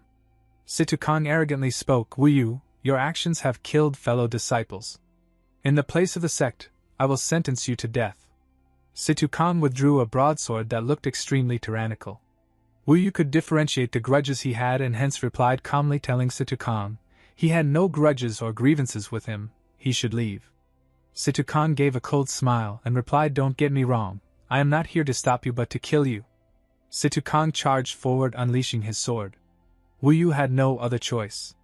Before the eyes of everyone, he gripped the demon banishing blade and rushed forward. With the demon banishing blade, he was able to display strength with the whale's slaying technique on a whole different level. Both their weapons clashed. A gust of chilly air splashed from Situkang's sword, his sword attacks were imbued with cold energy. The attack was extremely dangerous and was countless times stronger. In a single exchange, Wu Yu was knocked back, flying over 10 steps, almost dropping his demon-banishing blade. From the side, Situjin started mumbling to slaughter Wu Yu and turn him into mincemeat. Situjin would eternally remember this grudge. If he did not die today, he would ensure that Wu Yu would live a life of regret. Wu Yu with his whale-slaying technique clashed against Situkang with his eternal frost-killing technique several times, ultimately pushing Wu Yu back. Situkang's face was cold as he rushed forward with mysterious footwork. He raised his broadsword as he prepared to deliver a death blow. Wu Yu was trapped within the tiers of eternal ice, and it was difficult to retaliate. Just then Situkang burst outwards and rushed at him with the intent to kill. Wu Yu blocked his strike once again, but his weapon was smashed away and the demon-banishing bald was knocked flying. Situjin scrambled to his feet, his face glaring viciously, and evilly told his brother to leave Wu Yu to him, so that he can torture him. He further made fun of Wu Yu, telling him to just die full of regrets who cannot even take his revenge. Situjin laughed raucously. Wu Yu was not content dying like this, he had just started his path of immortals. The scorching sun continued to sear the ground. Wu Yu's entire body emitted flames. He was not scared of Situkang. This was his self-confidence. At this point Wu Yu opened his arms, bathing his entire body in the rays of the sun. His entire body seemed to become alit with a golden flame. He raised his head, his golden eyes staring at Situkang and Situjin. He decided to undergo blood-changing rite in the midst of battle to activate golden battle body. All of the blood in his body began to burn with a golden flame. All of his body began to transform under the scorching true fire of the sun. Gradually, the blood throughout his body began to turn a gold color. As Wu Yu underwent the heaven-defying blood-changing process, the surrounding disciples were shocked and dumbfounded. All of their minds were blank. They could only focus on Wu Yu. Situ Kang's expression finally had a minute change, but he did not hesitate. Instead, he staked his life as he thrust toward Wu Yu's throat. The heaven-defying blood-changing had completed. Wu Yu had properly broken through the 5th tier of the body-refining realm. He had finally returned to the tier he was at when he was still a prince. Right at that critical moment, his eyes opened as the killing blow was about to land on him. Wu Yu let out a cold smile and reacted quickly. He reached out his hand and grasped the long sword with his bare hands. With a sound, the sword that tightly held in a death grip. Yet, no matter how Situ Kang struggled, he was unable to make the sword budge. It was only at this time Situ Kang's expression changed immensely. He could feel a ferocious and horrifying strength coming from within Wu Yu's body. It completely suppressed him. At this point in time, Situ Kang was already shocked. He could only rely on his genius brother, Situ Minglang, so he desperately asked Situ Jin to call him. However, his voice was cut off midway. Wu Yu used his other free hand to form a fist and pummeled Situ Kang right in his chest. An explosive reverberated as Situ Kang's armor was smashed into pieces. H spat out blood and crumpled onto the ground. His viscera had been completely shattered. The blood that flowed out was all black. Situ Jin's face was pale as he dropped onto the floor. The battleground had become eerily quiet. All disciples began to retreat. The golden light that wreathed Wu Yu that changed to red blood color would inevitably become a nightmare for some. Wu Yu clenched his fists as he moved forward to Situ Jin and told him to raise his head. Situ Jin tried to ask for forgiveness. Wu Yu's face turned grim. Killing 4 individuals had only caused some of the hate within him to dissipate. All that is left was Situ Jin, and he hated him the most. Situ Jin spoke with great difficulty, trying to tell him about his younger brother Situ Minglang. Both his eyes were full of bloody tears. It was a pity that he only understood the meaning of regret at this point. Wu Yu got angry seeing his arrogance. His eyes blazed with golden light, and with a swift fist technique, he gathered all of his strength in his hand and punched Situ Jin in his guts. From the impact of the punch, Situ Jin flew far away. Wu Yu turned over to pick up his demon banishing blade to behead Situ Jin. To him, this conviction of revenge allowed his own spirit to ascend, to release the shackles of the mind. He realized the immortal path to be cruel. In order to achieve greater heights, one needs to battle. They had to wage war against heaven, earth, humans, and demons. Only the strong would obtain the Tao. With the death of Situ Jin, the fury in Wu Yu's heart completely subsided. He stood on top of the Heaven Lament platform, no longer emanating any light. All of the sect disciples were looking at him. As Situ Jin's head rolled away, there was a man who emerged out of the immortal mist far away. He was accompanied by several youths. As they rushed over, what they rode was not an immortal crane but a huge, white rock. One of them was a 13-year-old genius, Situ Minglang, on the 10th tier body refining realm. He was not tall and had delicate facial features like that of a female. He was surrounded by a group of core disciples. Just as they rushed over, they saw the scene of Wu Yu decapitating Situ Jin and executing Situ Kang. The group of youth descended from the top of the rock. All of them were like Su Yanli. They all possessed the cultivation of a heavenly immortal. Situ Minglang stared at Wu Yu. In that instant, Wu Yu felt a fatal coldness. He was immediately plunged into a freezing world. Situ Minglang walked over, pace by pace, and asked the boy about his name. Wu Yu stood straight as he told him his name. He would not be cowed by this frost. Situ Minglang's eyes swirled with anger. As he realized that Wu Yu slaughtered his 2 elder brothers, he decided to torture Wu Yu before killing him. Wu Yu did not say anything. Situ Minglang inclined his head questioningly towards the core disciples, as he asked them for permission to kill Wu Yu. These core disciples were of very high status. They were probably sect protectors' disciples. One of them coldly said to Situ Minglang to not worry and deal with Wu Yu however he wished. Clearly, to Situ Minglang, killing him on the spot was not hateful enough. Situ Minglang thanked the disciples and walked towards Wu Yu. As he approached Wu Yu, a layer of frost covered his hand and then he released a gust of cold energy. It was like a savage tiger in the frost, and Wu Yu was a rabbit in front of it. Suddenly, the ice swirled and danced, the shards cutting him. Flecks of blood and scars appeared on his skin. Wu Yu had no idea. All he knew was that he had been taking revenge for Sun Wudao, and was not in wrong. As for how Situ Minglang would torture him, he could not imagine it. All he knew was that as long as he lived, there was a chance. Just as Situ Minglang was about to grab him and crush him at will, a long-skirted woman floated past Wu Yu's eyes. It was Su Yanli. Wu Yu was actually a little moved, seeing Su Yanli saving him again. Seeing Su Yanli's arrival, Situ Minglang let all his pressure dissipate. Situ Minglang asked Su Yanli to stay aside, as he wants to finish Wu Yu off for killing his elder brothers. Su Yanli stated, as Wu Yu belongs to my Yanli Peak. No one can take him away. Situ Minglang had not imagined that Su Yanli would actually protect a servant who had just entered the immortal sect. Even his cold face began to show signs of anger now. He stated, according to sect rules for killing 5 external disciples, including my brother, he should be punished, and then asked Su Yanli if she is trying to rebel against the sect's rules. Su Yanli replied, Situ Minglang, you don't have the right to enforce sect rules, only the elders and leader can do it. Situ Minglang was roused now. His anger was terrible to behold. Su Yanli was right. He did not have the right to enforce the sect's rules. The Protector's disciples came up one by one and started criticizing Su Yanli to stay away from this issue, and as Wu Yu has caused such a calamity, even killing Situ Minglang's brothers, and finally told her to consider it as giving face and giving Wu Yu to Minglan to settle this issue. To them, Su Yanli's actions now were illogical. Wu Yu was just an insignificant disciple in their eyes.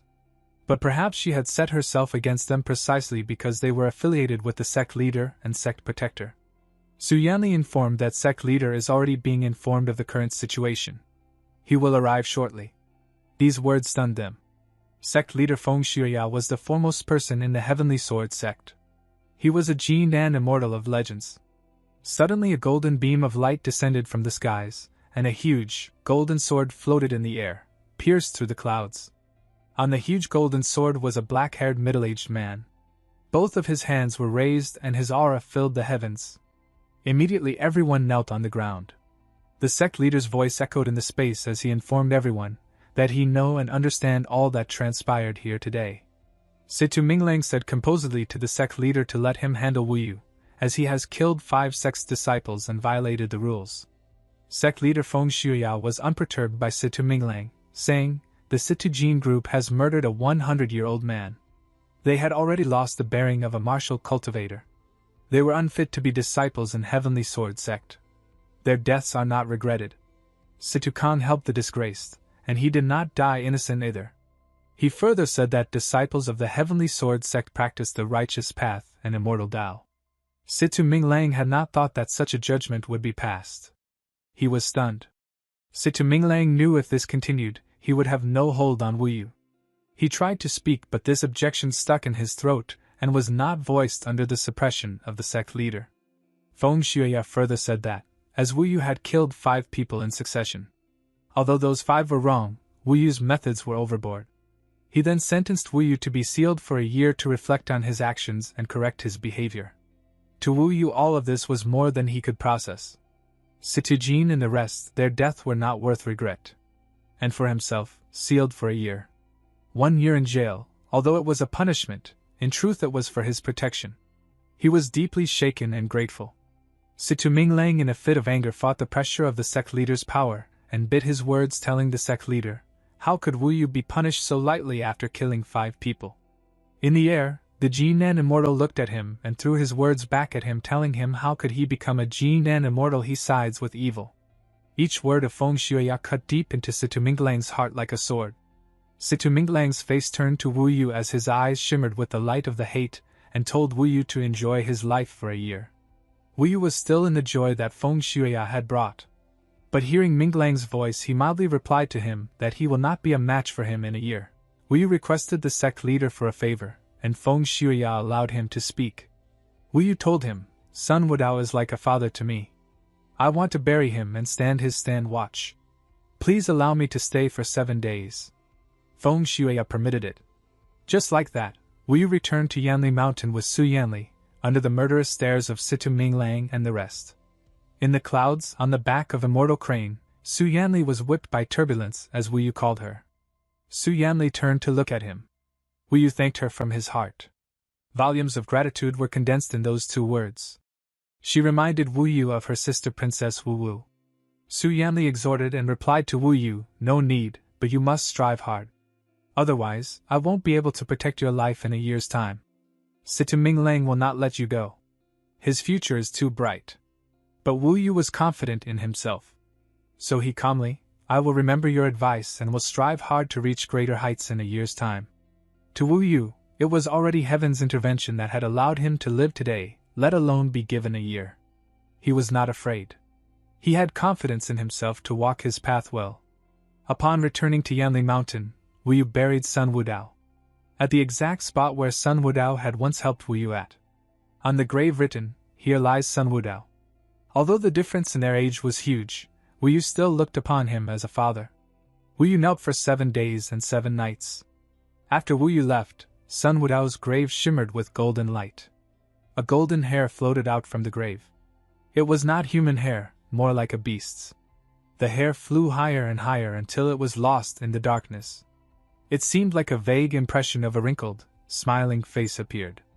The smiling face on the grave gradually faded, until it was pitch black after saying, "In this world, there are only you and me left of his legacy." The next day on Reflection Peak, inside the tower, Wu Yu was completely sealed with chains. The room was 10 feet long. There was not enough space to stand. The Jindan Immortal and Su Yanli stood outside the room. Sect leader Feng Shuya spoke to Wu Yu saying, "In a year's time, if you can beat Situ Minglang, I will accept you as my 5th disciple. Even if you have not condensed your qi." Wu Yu was reeling. He was so moved. Back then, he had prematurely called him master.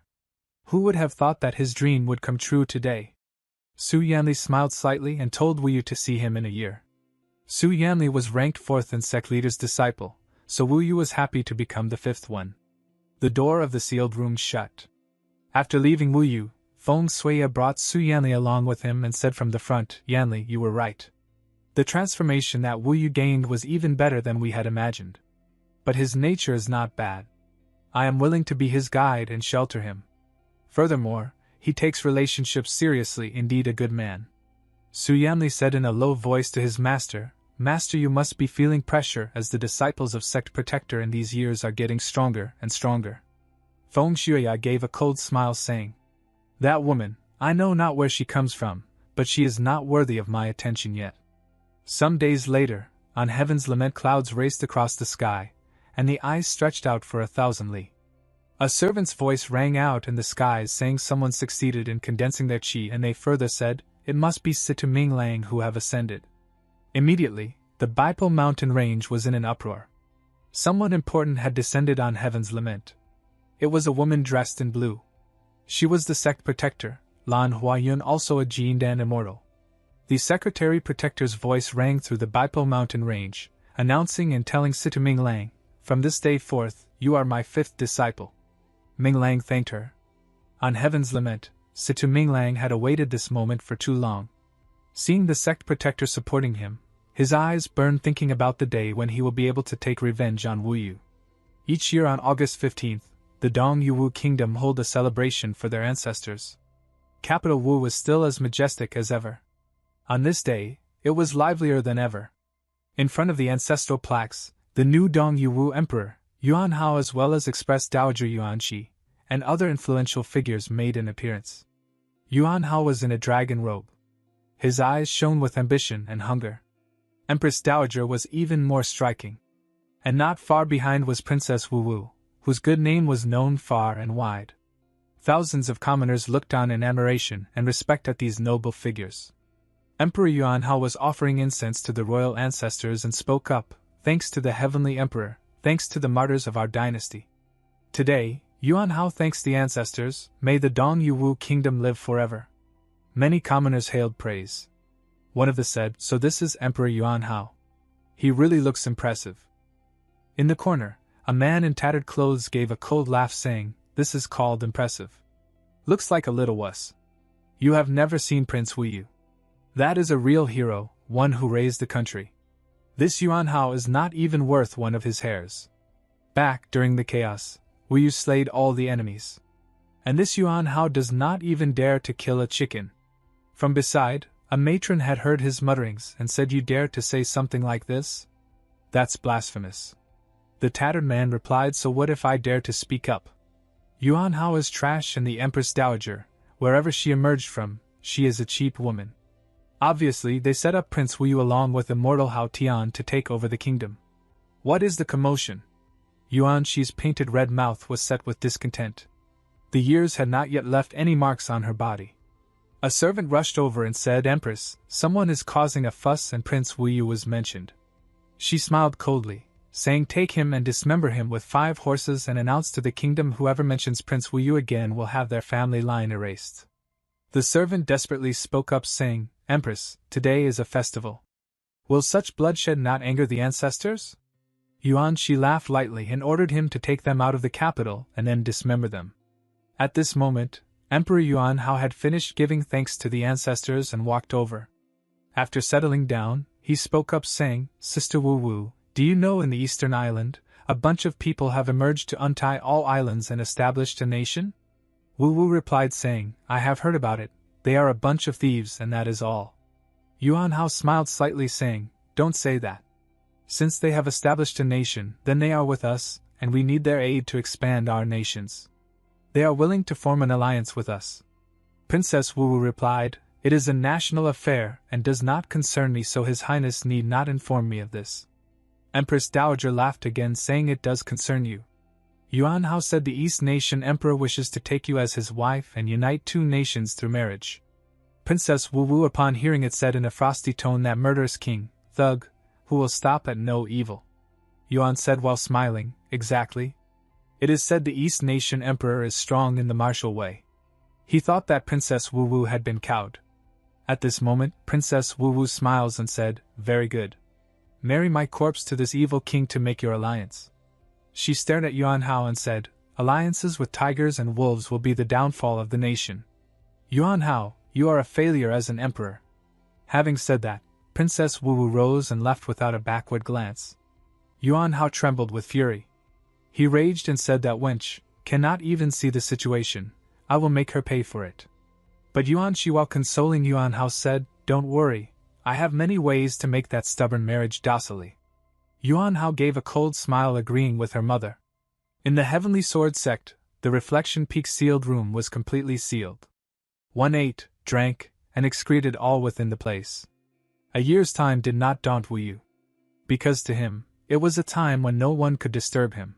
He could concentrate on cultivating, and it was a chance for him to charge to an even higher level. This year, he had to expand his horizons and compose his heart. Wu was sitting in a lotus position and cultivating diligently over many days to master Invincible Vajra Body's 6th tier. The Invincible Vajra Body's 6th tier is called Full Body Golden Crystal Meridians. Once mastered, the entire body of meridians will be torn apart. The body will become like an expansive, starry sky. The meridians will be like the stars but burn like the sun. The road of martial cultivation was one of persistence in the face of dryness. And in this sealed room, Wu adhered to the lore of full-body golden crystal meridians and evoked the power of the ground and fire, and then through them, they became golden crystal meridians and heated his body until it was as hot as a meteor. A body had hundreds of meridian points. They were numerous and the fire from the ground burned inside his body. It was even more excruciating than normal fires, and only those with the strongest wills could change the entire body's meridian points to golden crystal. The guard in the sealed room would often hear anguished wails that were painful to hear. Even deep in the night, there were moans akin to wild beasts. All of this was Wu burning the 100 meridian points on his body. Day after day passed, and the sealed room often shone with firelight.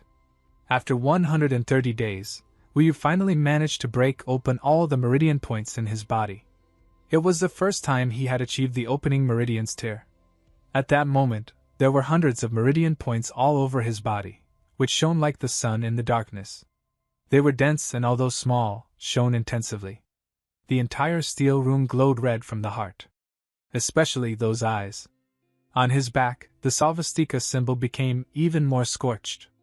In the dimness, he howled like a trapped monkey. He clenched his fists, and the prison shook. Wu Yu talked to himself saying, "This invincible Vajra body has flamed my heart. In my imagination, I am actually an enraged ape, beating down everything in my way." For any normal practitioner, they would have a strength of 100 warhorses at the 6th tier of the body refining realm, but Wu Yu had far surpassed them and possessed strength equal to 800 warhorses. Now even 8th tier body refining realm is no match for him. At his present level, it was impossible not to get excited given his age. But as he thought of Sita Minglang, who had achieved spirit ascension, and heavenly immortal Hao Tian from capital Wu, he began to calm down. He knew that there was still a long way to go. Wu Yu shifted his focus toward invincible Vajra's body's 7th tier, visualizing the inner ape. The 7th tier of the mortal body refining is spirit congealing. It allows one's soul to grow and unifies the heart and mind. It completely manipulated one's body to elevate battle power. Wu Yu was not prepared to rest. At this point, Wu Yu realized that invincible Vajra body was indeed connected to a monkey. He follows the inner ape that the invincible Vajra body described. Through his own sketches and imagination, he created the form of a monkey in his mind. As he imagined the ape, some dominating, disdainful words pierced through the mental world of Wu Yu. The words were, "I am the heavenly domain's great sage, fated one, accept my legacy, and defy the heavens and destroy all that stand in your way." These words battered him savagely. At the same time, the inner ape began to materialize in his heart. Wu Yu's spirit completely suppressed this inner ape. Just thinking about it made his head ache to the point it felt like splitting. Clearly, this level of soul master could not endure it. He had to visualize it again and again, train and form his spirit. The elder guarding the sealed room again heard the painful cry of Wu Yu, which would not cease. He thought to himself, "This Wu Yu is a real lunatic, cultivate if you want, but must you weep and howl like a demon?" In an instant, more than 200 days had passed. At this time, the inner ape had already been fully formed. Although one could not see it or feel it, in Wu Yu's heart, his soul had already taken on the form of the inner ape. For ordinary people who reach the 7th tier of the body refining realm have the strength of 500 warhorses, but Wu Yu can bring out the strength of 1,500 warhorses. Normally one has about 1,000 warhorses worth of power at the 9th tier, and the martial way's 10th tier has 2,000 warhorses worth of power. That means Wu Yu is now roughly equal to Sita Minglang. While in the capital Wu, Wu Yu had a goal to reach the 10th tier of the martial way, to have 2,000 warhorses worth of power. Who would have thought that in a year, he had achieved it all? And just like that, a year of sealing passed. On the day that the doors of the sealed room were opened, it was the first time in a year that Wu Yu basked in the sunshine. There was an otherworldly feel to it. In the sky, the clouds rolled on lazily. The fairy mist drifted slowly, with a breeze sweeping and rustling the leaves in the immortal forest. All of this caught Wu Yu's eyes immediately. Just as he walked out, he saw Su Yanli. Wu Yu had not thought that she would find time amidst her busy schedule to wait and receive him. In his heart, he was happy and surprised.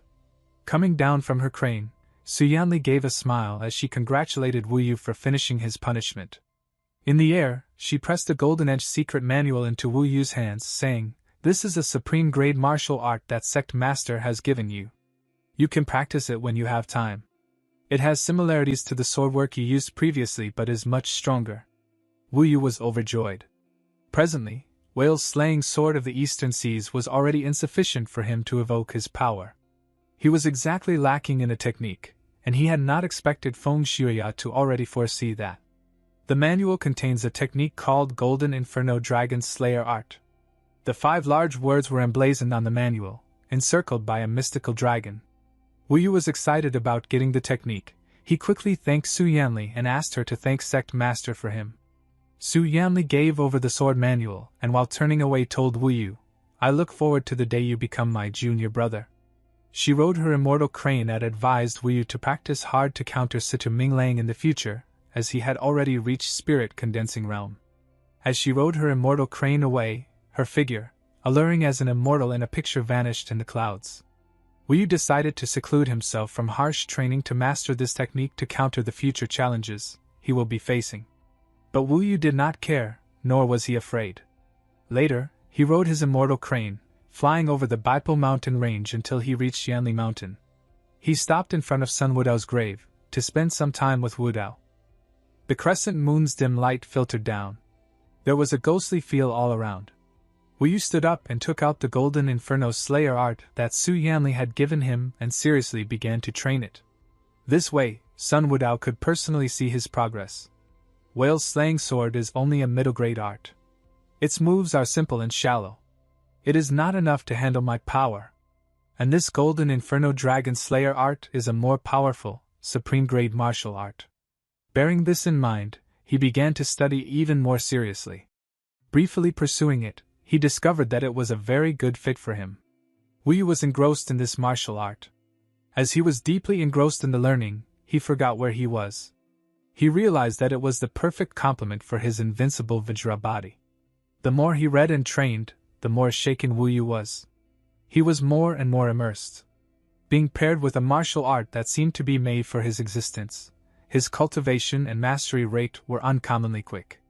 Back in the capital Wuyu had to spend a year learning Whale's slaying sword. But now in just a night, there were already results. After reaching some attainment in Golden Inferno Dragon Slayer art, he stowed away and saw a young woman in green coming towards him. It was Qin Mei. After not meeting for a year, she had blossomed beautifully. She stood in front of Wuyu, happy and indignant, saying, "When we were first initiated, you promised to be my friend. And in the blink of an eye, you were imprisoned for a year, abandoning me. I wanted the opportunity to defeat you, but I could not find you." Wuyu grimaced, saying, "This is unprecedented. I don't want it." At this moment, some disciples came along. Qin Mang stared at Wuyu. They had heard that Qin Mang wanted to challenge Wuyu, and they had gathered to watch the commotion. Qin Mang suddenly unsheathed her longsword, staring at him with big eyes and telling him, "You must not run today. You must exchange some blows with me." Wuyu replied, "It's not good to pull swords when we just met, right? Many people make little fu. You are someone who beat me before, how could you be taken lightly?" Qin Mang was worked up. As she said this, she immediately moved. Wuyu understood why she was in such a hurry. She was not trying to better herself, but trying to get his back for him. She wanted to show his true ability so that those who mocked him would get a good look. Wuyu took his stance to exchange blows with her. Qin Mang charged forward with her sword in her right hand. Many of the nearby disciples favored the younger Qin Mang, so they started mumbling that Wuyu lose to her. The news of Wuyu's release had spread through the heavenly sword sect like wildfire. As Qin Mang charged at Wuyu, she felt a killing intent alerted at Wuyu, who had been engrossed in fighting. As she noticed, a girl with a covered face charged at Wuyu from behind his back, with the intention of killing him. Qin Mang instantly charged forward to block her sword strike from reaching Wuyu. While in the scuffle, Wuyu also noticed the assassin girl and jumped to a side. The assassin girl again attacked Qin Mang with a critical strike, dealing a heavy blow, which led to Qin Mang being thrown back in the air. Qin Mang also lost grip of her sword, which led to her being defenseless. The assassin girl did not wait for more and instantly rushed forward to finish Qin Mang, who blocked her from killing Wuyu. Her sword was covered with a frost aura as charged at Qin Mang. The disciples that followed Qin Mang to witness the fight between Wuyu and her were terrified to the depths of their souls. As the woman reached Qin Mang, in the midst of chaos, Wuyu instantly interfered, blocking her strike. Both of their swords clashed, their energy colliding with each other. The sword strike was too heavy for Wuyu to bear, resulting in Wuyu being pushed back 10 meters. After countering her strike, Wuyu realized the assassin was extremely strong compared to him. She laughed at Wuyu to be able to counter her attack.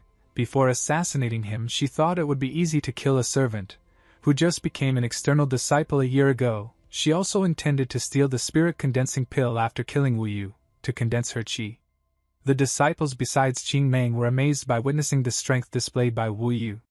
Their eyes were wide open. Before they had been much gossip revolving around that Wuyu must have used some cheap tricks to win on the Immortal Promotion platform, and someone must have helped him to kill the 5 strong external disciples. But now they were clear about the reality. Wuyu blocked the assassin's path and told Qin Mang to leave here quickly, as he intended to tackle her alone. Qin Mang knew that both of them were not a match for the assassin girl, as she had reached the 10th tier of the body refining realm. so she decided to look for Su Yanli to help Wu Yu out of this critical situation. The assassin's face was masked in black cloth. From the features, one could tell that she was a real beauty. Wu Yu spoke up. I thought Situ Minglang would come personally. But he sent you. Although Wu Yu was slightly entranced, he held fast. He knew that the more seductive these beauties were, the more fatal they were. The assassin said, you only have 10 breaths of time left before you die, and you trying to save others in this situation. In the woman's hand was a black short sword. Wu Yu could sense from her aura and stance that she far surpassed him in power. Just as she spoke, she immediately attacked. The black short sword was like a viper's tongue in the black night. Each move was a cold and cruel hiss of death. This girl was a natural-born killer, specializing in speed and deadliness. The leaves blew wildly around. In the air, a beam of black energy sped over, reaching Wu Yu in an instant. It was a fatal attack. His sword swept out to connect with the opponent's short sword, but that prodigious power knocked Wu Yu back. He crashed heavily into a tree and rolled to the floor, covered in dust that looked bleak. In the black night, the woman's attacks came again and again, flashing out ceaselessly. They were polished and deadly attacks. This was indeed a difficult challenge for Wu Yu. He cannot let this suppression continue, otherwise it would be fatal for him. Wu Yu dodged a few times consecutively. It was very risky. The opponent was cold-blooded and frightening. These few times, Wu Yu's eyes and throat had barely avoided being pierced. Under such an onslaught, he was hard-pressed to bring forth many of his moves. After 3 more breaths, the opponent was very arrogant. That cold voice seemed to come at him from all directions. At this moment, her speed quickened, until he could not ascertain where she was. If this continued, he would be dead without a doubt. In his mental world, he sought the inner ape.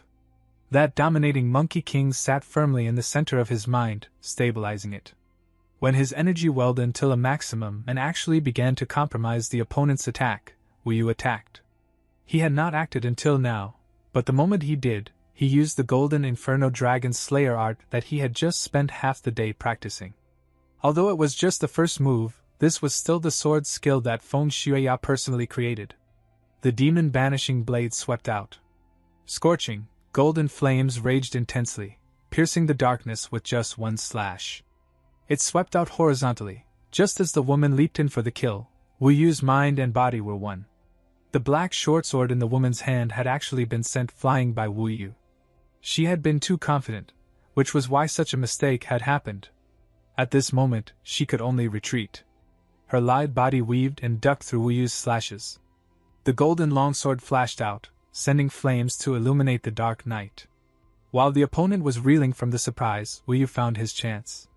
The opponent shrieked and tumbled on the floor. In truth, Wu Yu could have cleaved her apart, but thinking carefully, she had to be a disciple of the Heavenly Sword sect. It would be trouble no matter what.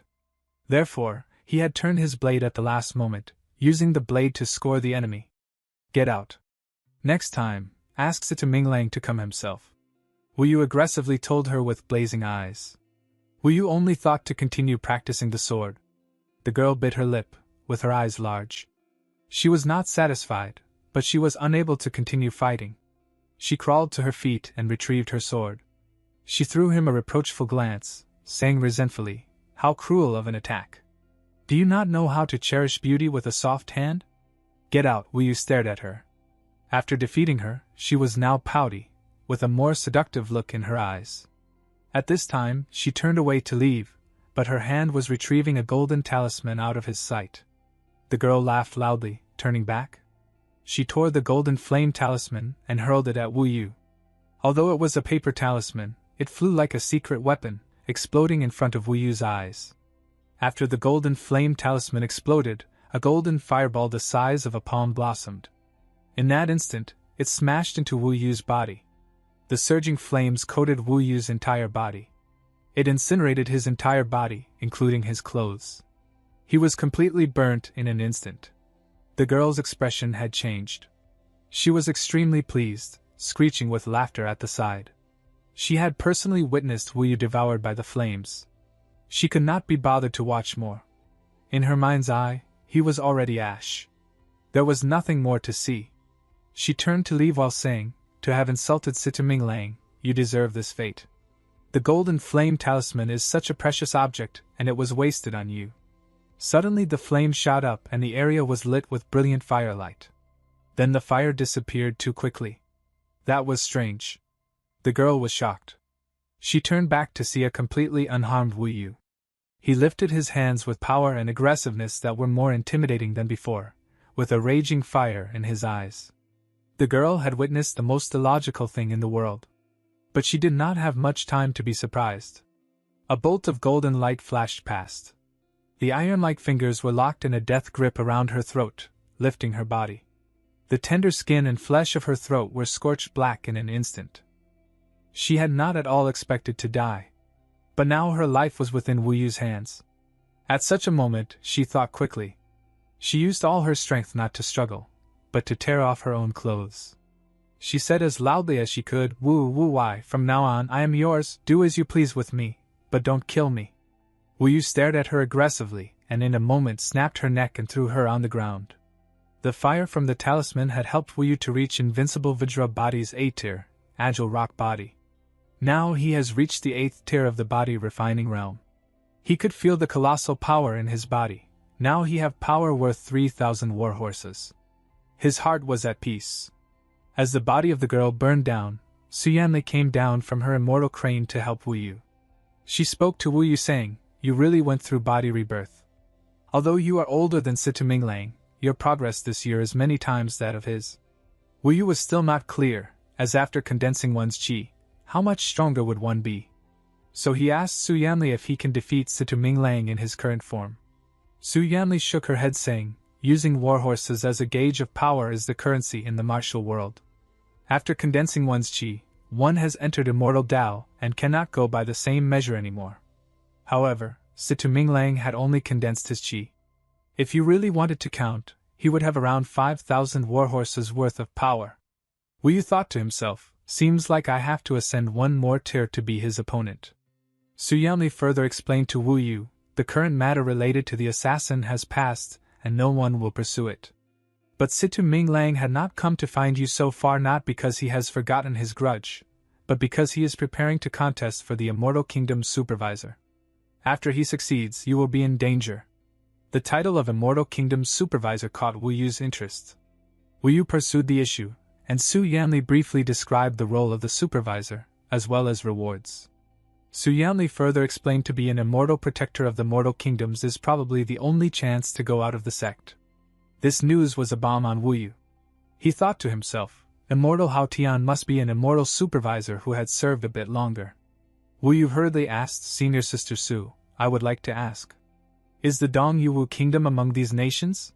Su Yanli explained that including Dong Yu Wu kingdom, a total of 6 countries belong to Heavenly Sword Sect's purview in this decade as per the contract.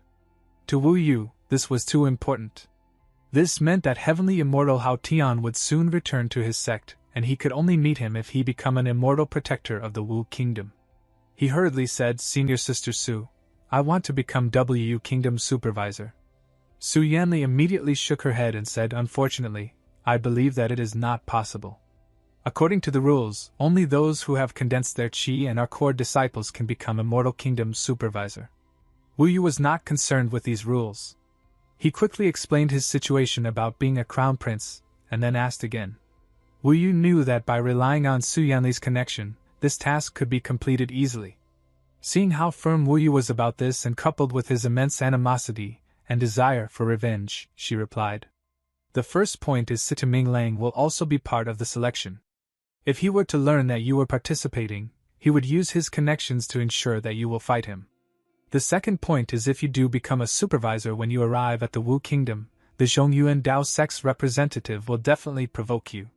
Su Yanli had already explained the pros and cons of his decision, and wanted him to make his decision carefully. However, regardless of the difficulties with his decision, returning to the Wu Kingdom was his dream. Wu Yu loudly said, I have thought about it, and I will bear the consequences of my decision. Wu Yu's eyes blazed with a raging flame. After providing the information about Immortal Kingdom's supervisor test, Su Yanli rode her immortal crane and flew away. Wu Yu knew that he was not Situ Minglang's opponent. Thus he made use of the time available to rush toward the 9th tier, the immortal transformation realm. After cultivating it, one would obtain a godlike body akin to an immortal ape. Compared to a mortal, its strength, speed, defensive prowess, and regenerative abilities were superior by far, with the caveat that it consumed strength. However, it was not simple.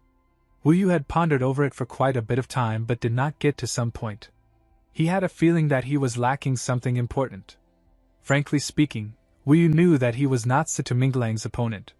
Thus, he had to make use of the time available to rush towards the 9th tier, Immortal Transformation Realm.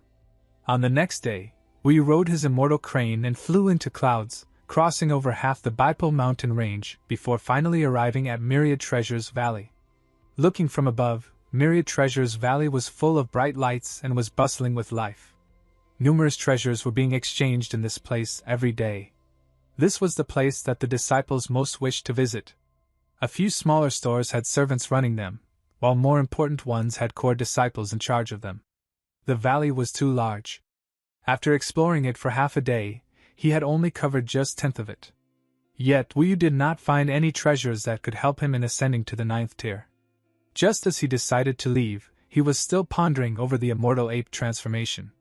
All of a sudden, an item placed on the floor on his left attracted his attention. As an external disciple was running that store.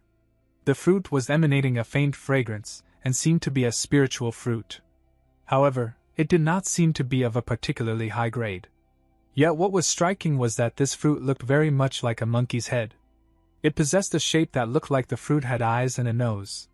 Mysteriously, Wu Yu felt that he really needed this seemingly ordinary fruit. He felt that the fruit possessed a trace of something connected to apes and ordinary individuals could not perceive it. Since this could grow the likeliness of a monkey, it would definitely possess some mystery to it. Wu Yu sat down and pointed at the fruit, asking the seller, "What is this?" The seller replied saying, "It is a monkey head fruit. It's mostly used to temper the body. It can be used to increase the speed of regeneration of one's injuries and can even replenish flesh and blood. However, it had a much greater effect on monkeys and apes. In terms of price, it is not high, just 15 kilograms of gold is enough." Wu Yu wanted to bring it back to take a closer look at the mysteries it holds. Just as Wu Yu was fishing for money and confirming the price with the seller once more, the disciple selling at the counter raised his head to look at Wu Yu and increased the price to 500 kilograms of gold. Wu Yu trembled, and the gold he counted out had almost fallen onto the floor.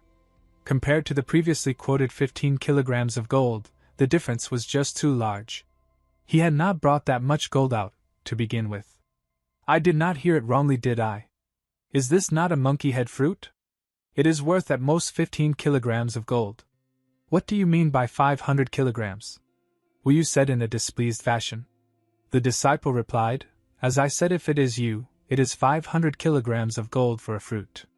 The disciple was adamant. The way he looked at Wu Yu had a hint of enmity in it. Wu Yu immediately snapped. He felt that the other party was toying with him. Just as he was about to reason with him, after hearing the disciples gathered in the market, he realized that the seller is somehow affiliated with Situ Minglang. They are from the same peak. He immediately asked the seller about his connection with Situ Minglang. The disciple shuddered and said, "How did you know?" Wu Yu's gaze was blazing as he replied, "Of course, I would know, as only the disciples related to Minglang would not sell their things to him. The purported price was just to mess with him. Frankly speaking, Wu Yu really wanted this monkey head fruit. However, the opposing party coincidentally had a dispute with him. This was troublesome. The opponent was not daft, and was unreasonable. He could tell Wu Yu needed that monkey head fruit. Therefore, Wu Yu thought to himself, when this disciple leaves the market at night, I will forcefully snatch it from him. Wu Yu threw the monkey head fruit back on the stall and decided to go and keep a watch on the seller from a distance. But just as he was about to leave, Situ Minglang actually appeared in the market on that stall. He wanted to create trouble for Wu Yu, so he decided to purchase that fruit. The seller instantly picked up the monkey head fruit and offered it to Situ Minglang for free. After Situ Minglang took the monkey head fruit, he smirked coldly, turning his pink light eyes on Wu Yu, saying, "I hear you want this monkey head fruit." Situ Minglang raised the immortal fruit in his hand, looking at Wu Yu with a half-smile. Wu Yu turned towards Situ Minglang with blazing eyes and angrily agreed to his words. "Then I give it to you." This was a completely unexpected phrase coming from Situ Minglang. Wu Yu had not even comprehended it when the opponent suddenly flexed. He crushed the monkey head fruit into a pulp in front of everyone. He then flung it to the floor, saying to Wu Yu, "Take it, don't stand on ceremony." Situ Minglan took 2 steps backward, a thick smirk on his face. He gestured towards Wu Yu. He then crushed the pieces of monkey head fruit with his feet into the mud, where they mixed until they looked like the droppings of a beast. Wu Yu was startled at the behavior of Situ Minglan. This action had hushed the entire crowd. Situ Minglan was too cruel. He had not only destroyed what Wu Yu wanted but also taunted him. At this moment, if Wu Yu did not attack or at least do something, then his aura would be completely suppressed. Everyone was very curious. What would Wu Yu do? Normally, unless he could defeat Situ Minglan, he would be completely played with, but at the moment he was not an opponent of Situ Minglan. He could only bear this disgrace. Unexpected to everyone, Wu Yu gently extracted his fingers and unhurriedly walked up to Situ Minglan. From here, he could feel the immortal Tao's spiritual power emanating from his opponent. Wu Yu squatted down naturally, picking up the muddy mess from the ground. The disciples gathered in the market were shocked at his reaction and thought that Wu Yu is spineless. After wrapping it well within a piece of cloth, he stowed it away in his chest pocket. Throughout all this, he showed no expression, not even fear. Only after he had finished did he turn a mild smile on him, saying, "My thanks to junior brother Situ for his generosity. But this thing will be the greatest factor when you lose the battle. You will regret it. At that time, don't sniffle and cry." Having said that, Wu Yu smiled and flexed his own sunny aura, which clashed with Minglang's in a contest of opposites. After which, he could not be bothered to remain here. Even in front of Situ Minglan, he left without turning away. In truth, everyone had been on tenterhooks through this turn of events. They only began to ease up when Wu Yu had left, and the aggression began to fade from Situ Minglan. They started mumbling. Situ Minglan was clearly humiliating him, but he actually bowed his head to accept it. That is too spineless. But he has the courage to come close to his enemy. Although Wu Yu himself was very calm, others who had witnessed this felt he had willingly submitted to humiliation. Perhaps only Situ Minglan himself, the one who had done the humiliating, felt no sense of pleasure. On the contrary, the darkness in his heart grew further. He was conflicted inside. He felt like he should not be entangled with this wretched servant Wu Yu. As long as Wu Yu was dead, he could carry on pursuing his path. Some time later, Wu Yu returned to his disciple's residence. He rushed back into practice room and completely sealed the practice room. Just then a disciple came knocking on the door. As he entered the room, he provided Wu Yu with the immortal sect uniform that Su Yanli had sent for him. Wu Yu was so engrossed in practice that he did not realize the disciple. Wu Yu picked up the pulp and placed it inside a furnace, which turned a pale gold color. He then extended his hands. Many meridians were on his arm, and under Wu Yu's control, his palm glowed red and golden flames sprung forth, roasting the monkey head fruit. In the dancing golden flames, the pulp was rapidly burned clean, becoming a mist that floats within the practice room, bringing wafts of fragrance. However, Wu Yu was completely absorbed in the fruit. There was a minute drop of blood that one would not notice unless one looked closely. The mystical drop of blood was like a live creature. Occasionally, it even transformed into the shape of a ferocious monkey. This should be the blood of an ape that became a demon. It must be very strong. Wu Yu was very excited. The odds of this happening were too improbable. He thought to himself, I will use this drop of blood to cultivate the immortal ape transformation. If Situ Minglan found out that he has personally helped me in ascension, I wonder what his expression would be. After a long period of suppressing his wants, Wu Yu sunk into another deadly stage. Some days later, on the day of battle, the disciples of Baipo Mountain Range were waiting for the spectacle on the immortal's battle stage. It was said that Wu Yu and Situ Minglan had been arranged as the last battle. It was a cloudy day, with rolling clouds blowing in across the barren to the west. It was already afternoon. Today, the mountain that hosted the immortal's battle stage was majestic and imposing as could be. The immortal's battle stage was a huge coliseum. There were human heads everywhere, faces full of anticipation, waiting for the battles between the 12 core disciples. The chatter and discussion evaporated as the sect protector Lan Huai arrived. She emerged from the sky and finally landed above the crowd's heads, on the throne of gold and silver constructed from 10,000 swords. This was the esteemed throne of swords, which was the designated seat for the sect protector. Beside Lan Hui were many elders. One of them was Elder Mu Ge. Today, the other elders, Lan Hui included, sat back, while Mu Ge was the host of the Immortal Kingdom Supervisor Test. The Immortal Kingdom Supervisor Test was normally not as elaborate an event. But today Lan Hui had personally made an appearance, all because Situ Minglang was participating. All disciples were shocked at the appearance of sect protector Lan Hui.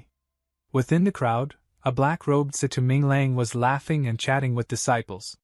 Situ Minglang's eyes had been secretly roaming, but he had not seen Wu Yu. He thought to himself, if it is as people say, he does intend to participate, he was merely playing for time, afraid that I would slaughter him.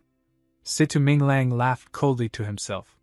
Situ Minglang turned away as the crowd started to gather. At this moment, Elder Mu Ge stood up from his seat, asking the time for the battle exchange is about to start. Are all 12 candidates present? The crowd looks about. Wu Yu was not here yet. Very quickly, many chorused this answer. It was an answer that came with disdain.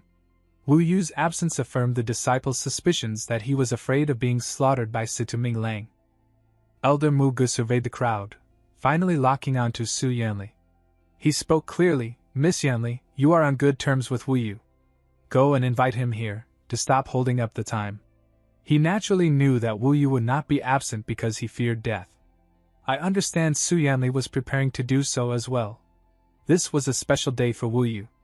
It was the final test that the sect leader had set for him, and it was impossible for him to be absent. No need.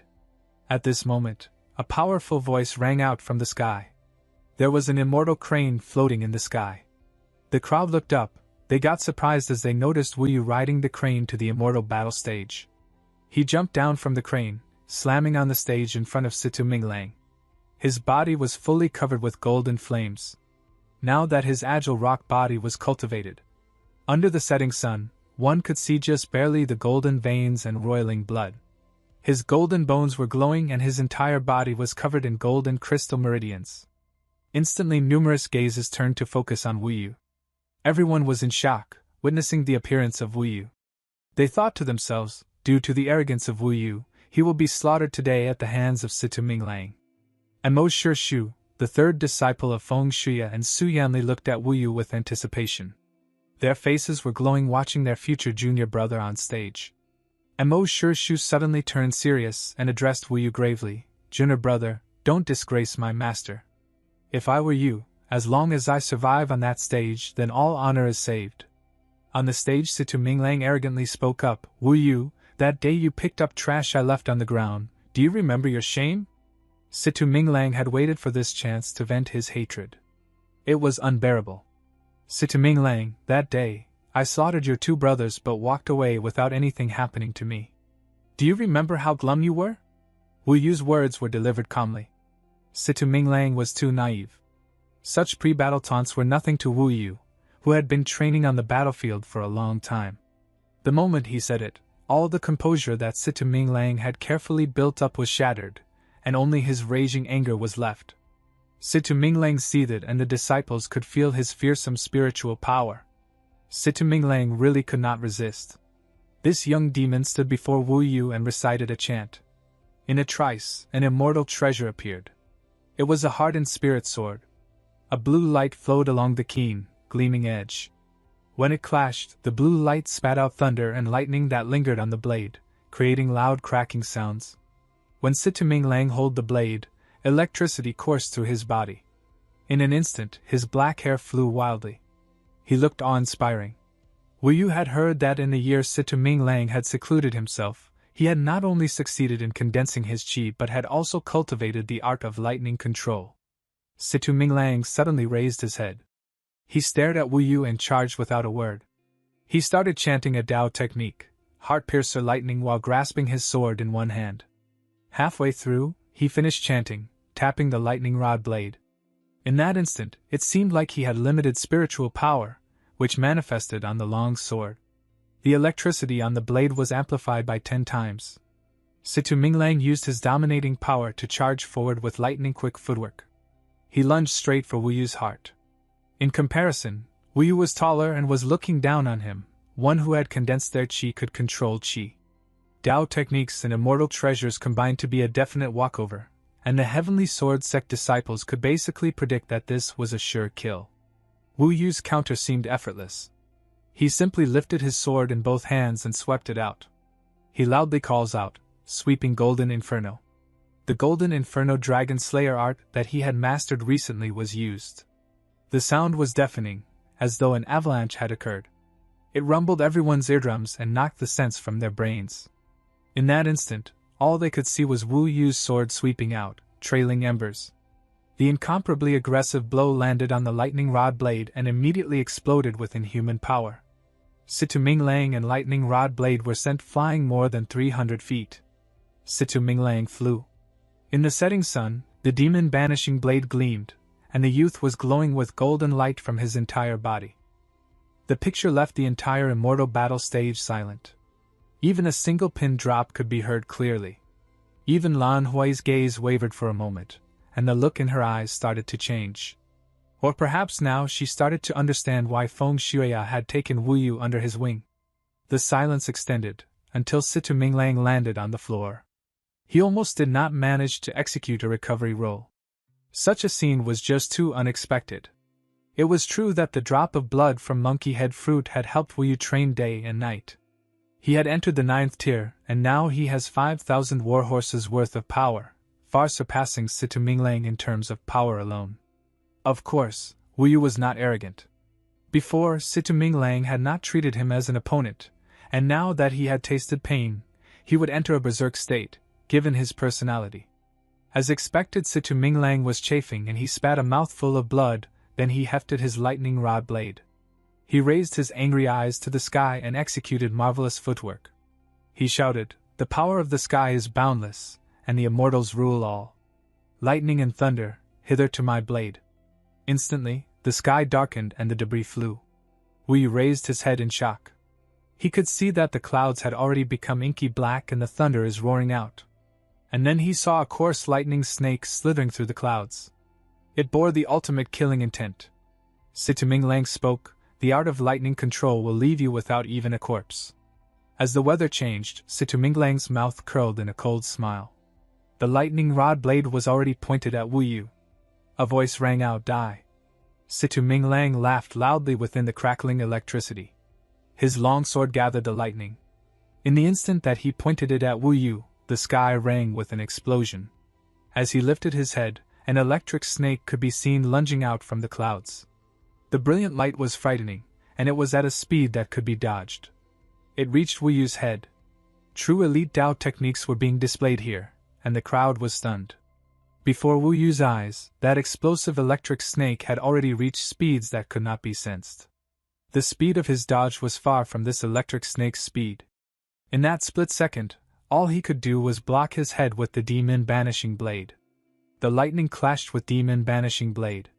Just as everyone expected, the lightning was conducted through the blade to Wu Yu's body. There was an explosion, and the lightning engulfed Wu Yu, wrecking his pristine body. Instantly he was charred black and fell to the ground stiffly, knocking up a puff of dust. The crowd laughed, as expected, burnt to a crisp, haha. When they saw the fallen Wu Yu, the body still smoldering with green smoke, many sect disciples actually burst into laughter. Suddenly a voice rang out, "Dao techniques are indeed powerful, but to fully utilize them requires time. That is enough time for me to send you to the next world."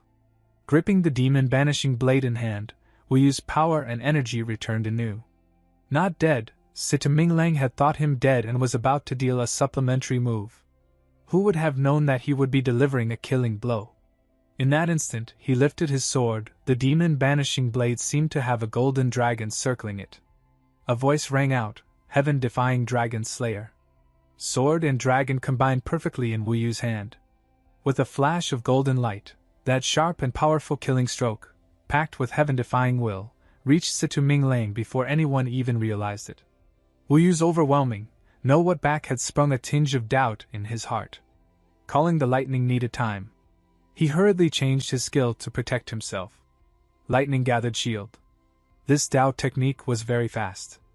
Just one chant could call forth a wall of electricity, building a protective shield before him. Wu Yu charged forward with the full power he can muster, swinging demon banishing blade with his one hand. Impossible penetrative power, heaven-defying dragon slayer. It was an equal will. Compounded with Wu Yu's horrifying physical power, those blows shattered the lightning shield at an unbelievable speed. The demon banishing blade cut through, throwing Situ Minglang off. The hand holding lightning rod blade flew askew. Along with it was the lightning rod blade itself. Wu Yu still capitalized by throwing in an additional kick that caught Situ Minglang squarely on the chest. With a crack, his ribs snapped. Situ Minglang flew backward, falling into the crowd. The crowd was naturally stunned and hurriedly made way, causing Situ Minglang to fall to the floor. His fresh blood mixed with mud and he looked like a pathetic picture. Wu Yu thought to himself, that guy really disdains me. He actually dared to block with the lightning shield while holding on to his lightning attack till the last. Wu Yu could not resist letting out a cold laugh. Situ Minglang had a broken arm and had taken a kick. He did not have much fight left in him. And now he could only pick himself up from the ground painfully, his face pale. This scene was hard to take in, and many spectators were shocked. While, within the hushed silence, only Qing Mang, the little girl, rapped and cried, Wu Yu had won, and Situ Minglang is vanquished. A voice rang in Minglang's ears, Minglang, he has already become a demon in your heart. If you don't kill him, you will never transcend this stage. This is why, go and destroy him without. The master will handle all other matters for you. No one else could hear Lan Hui's words. She was using an advanced skill to project her voice only to Situ Minglang. Within the dead silence, Muge finally understood the real reason why Feng Shuya had nurtured Wu Yu. He cleared his throat in purpose, announcing, Last battle, the result is clear, the victor is. Suddenly a voice rang out, Wait. Situ Minglang had actually interrupted Muge. The crowd looked again at Situ Minglang. He spoke, I have not lost yet. Situ Minglang tried to stem the huge flow of blood from the right hand, the other hand holding the lightning rod blade aloft. As he said this, his face twisted and his voice quavered with a wail. He had evidently entered some sort of berserk state. Wu Yu could sense his killing intent. After hearing her master's words, all doubts in Situ Minglang's heart vanished into smoke. At that moment, he did something which nobody expected. He raised his sword, facing his heart. With a loud pop, he pierced his own heart with lightning rod blade. In that instant, electricity exploded, and Situ Minglang was quickly engulfed in lightning. His body had taken a humanoid electric form. One could barely make out hands, legs, and a brain. It was the forbidden Tao technique, lightning demon metamorphosis. This technique changed Situ Minglang enormously. His body seemed to have fused with countless electric currents, which made his entire body into attack. That awesome electric power caused everyone to retreat several steps. In everybody's eyes, you could see lightning snakes everywhere. And Situ Minglang now was naturally very terrifying. Su Yanli and Mo Shirshu exchanged a look, seeing the anger in each other's eyes. Both took to the air and flew towards Lan Hui. Mo Shirshu said, Situ Minglang, you actually dare to use a forbidden Tao technique on the Immortals battle stage? You have broken the rules. According to sect rules, you are disqualified. Back down immediately. Wu Yu had also seen the sect rules, and among the recorded Tao techniques, some were too cruel and too powerful in terms of the casualty effect. They were taboo to disciples and the only time they could be used was against demons, and only as a last resort. Wu Yu knew that both of them would come to protect him, but he felt that it was useless. As expected, Lan Hui waved a hand, and both were sucked back like a vortex, forcibly held to their original spot. Lan Hui stared at them from up high but did not speak a single word. For some reason, she, Lan Hui, was being unreasonable, but she would insist nonetheless. Su Yanli spoke up in a loud voice, why did Master Feng Shuya choose today of all days to be absent? At this time, Situ Minglang had already grasped the chance Lan Hui had given him. Under the protests of the crowd, his ability had elevated by another level and he had changed into a lightning demon, killing and slaying madly. All the nearby rubble exploded and the soil blackened. Situ Minglang simply struck his sword, and an explosive lightning charge sizzled a long black gash on the earth. Wu Yu narrowly avoided it and escaped unharmed. A few times lightning exploded beside him, and these were blows to him. But in the end, Wu Yu could not find any window for attack, while he himself was about to be destroyed by Situ Minglang. Seeing Wu Yu being completely suppressed, Qing Mang's face was ashen. She knew that forbidden Dao techniques were prohibited in these battles, and she was so furious. As Wu Yu escaped, Situ Minglang turned into a bolt of lightning and gave chase. Even while he was completely encased in lightning, one could still make out his cold and sinister smile. Wu Yu was stuck in the lightning. A voice rang out, "Die," and an even more destructive attack was unleashed. To Situ Minglang, this was the conclusion of Wu Yu's life. However, he had not noticed Wu Yu's expression, which had been calm. Ever since he had reached the immortal transformation tier, he had a huge ace up his sleeve. Before the lightning could reach him, a golden light covered the sky, shaped like an ape. Wu Yu's transformation began from the eyes. It was immortal ape transformation. His eyes were originally black. Suddenly they shot out a blinding, golden light and changed to completely golden eyes. And then, beginning from his eyes, a golden wave rippled out, wrapping his body. Firstly, with loud cracks, his skeletal structure expanded. In a trice, his chest, legs, waist, and other parts were at least twice as thick. Even his face began to change into that of an ape. What was more obvious was the emergence of golden hair that covered his entire body. Suddenly a golden light shot up into the sky, that reaches far too high. Everyone watched this startling transformation.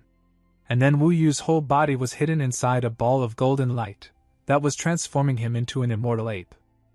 When light disappeared, Wu Yu was like a real monkey. An upright, ramrod straight ape. The body's golden fur shimmered with light under the sun. Although it was very impressive and intimidating, it did not lack beauty. This was an ape even more handsome than a human. Burly, intimidating, dominating, and bursting with resplendent and beautiful power. Just one look set one's heart beating wildly. A voice rang out, "What is that?" It was not only Situ Minglang that was rooted in fright. All who were watching were astonished. If it were not for the fact that Wu Yu had no demonic aura, they would have imagined that this was Wu Yu's true form. Even the worried Mu Shirshu was stunned at this moment. Lan Huai's face also changed very quickly. It was apparent that even was caught off guard by Wu Yu's move. This was definitely not a Dao technique and definitely not a forbidden Dao technique. It was a bloodline transformation. Wu Yu could feel his power skyrocketing from 500 warhorses reaching up to 7,000 warhorses worth of power. The demon banishing blade that Wu Yu wielded struck directly, still imbued with the golden Inferno Dragon Slayer art. While Situ Minglang's lightning strike came cleaving with explosive power, a voice came from Minglang, "Wu Yu, you are really a beast, haha." Situ Minglang's lightning demon metamorphosis was in no better mental condition than Wu Yu. It was even more maniacal than Wu Yu. "Roar," Wu Yu replied with a grunt. The tremendous energy from his chest was articulated in the sound of a large beast. He was worked up and in a frenzy. Both of their weapons clashed. A large of energy was released from the clash that surrounded both of them. The crowd witnessed Wu Yu's demon banishing blade cleave an immortal treasure in two. From the lightning rod blade, thousands of electric currents jumped onto Wu Yu's body. But only a few were able to penetrate it. Situ Minglang's attack only caused light wounds to Wu Yu. But Situ Minglang's immortal treasure was snapped under Wu Yu's mad onslaught. He was thrown back a few meters under a heavy slash from Wu Yu. He could not believe that even after using a forbidden Dao technique, he was no match for Wu Yu. Wu Yu charged forward, swinging his blade. Situ Minglang was cleft into two from head to toe by Wu Yu's sword. The lightning demon split into two, flying to either side of Wu Yu. Situ Minglang's anguished cries only persisted for a few more moments, then the two halves of his corpse vaporized into ash within the lightning, even before they could land on the floor. After killing him, Wu Yu had become even more savage, but now the situation was not serious. He controlled himself, willing his heart to calm. All were silent. A voice rang out, "Damn, have I gone blind?" The fan in Mo Shirshu's hand had fallen to the floor and his eyes were about to pop out. There were many who were as doubtful as he was. A voice came, "Wretch, you dare to kill my disciple?" The shrill cry of the sect protector raised goosebumps. It was said that Lan Huai was a Jindan immortal. Those like Su Yanli or Mu Shirshu were like ants before them. Wu Yu finally shed himself of immortal ape transformation and reverted back to human form. Looking around, all were filled with respect, fear, and adoration. It testified that from this moment on, Wu Yu would progress at fearsome speed. Of course, Wu Yu still had to survive Lan Hui. In the entire Heavenly Sword sect, only Feng Shuya can hold her in check. In an instant, Lan Hui stood up from her throne of 10,000 swords. Wu Yu, you broke the sect's rules and killed my personal disciples on the Immortals battle stage. I sentence you to death. Lan Hui's stern and a cold voice echoed throughout the place. It was decisive and compelling. Wu Yu felt like he was at the gates of hell. The terrible pressure on his body told him that a few more steps forward and he would reach the underworld. I will die here. Wu Yu was very discontented. He had finally defeated Situ Minglag after much difficulty, and earned the chance to return to capital Wu for revenge. How could he die here?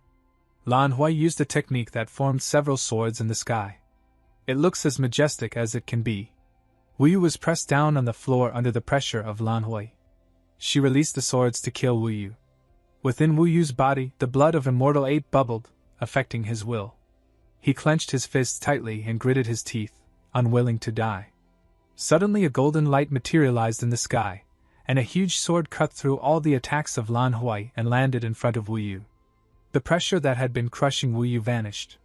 At this moment, Wu Yu discovered that he was still standing on the immortal battle stage, and before him was a black-haired immortal.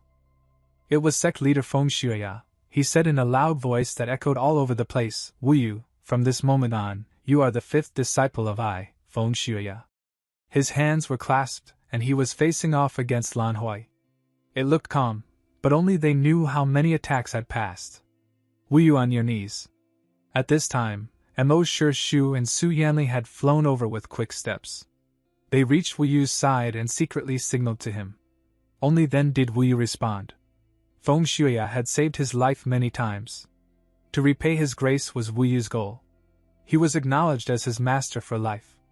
It was a blessing for him. He quickly reacted, getting on his knees and kowtowing. Loudly, he cried, Disciple Wu Yu greets master. After the arrival of Feng Shuya and his acceptance of Wu Yu as a disciple, Lan Hui could not bully Wu Yu at will now. Therefore, she left. Good on you, Wu Yu. You really hid your strength. Today, you brought honor and pride to old Feng. Mo Shu nudged Wu Yu as he spoke. Wu Yu rose up and thanked Su Yanli and Mo Shu for their help. Wu Yu was really excited to complete his long-lasting wish of becoming an immortal's disciple and being able to take his revenge.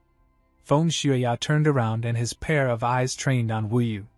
Wu Yu, you have truly made your mark. Feng Shuya looked upon him with a conflicted heart, but he did not show this. Instead, adopting a solemn face and walking forward a few paces, he said, Wu Yu, becoming a disciple of I, Feng Shuya, not only requires you to have supernatural potential but also asks you to have an indomitable will. Most importantly, you will uphold virtue and condemn evil and banish demons with a righteous heart. According to the rules, you have not condensed your chi, and so I will not bestow on you your own mountain. However, I can give you an immortal treasure. At this time Feng Shuya gestured. Instantly from the faraway heavenly palace came ringing sounds. It was the sound of immortal treasure. In an instant, the colorful light covered the sky. It was tens of swords, long and short, with different natures and abilities. Feng Shuya spoke, Wu Yu, upon entering the martial cultivator's world, one's first immortal treasure is of importance. Many people only use one treasure for their whole life. Wu Yu was still musing about the art of sword control.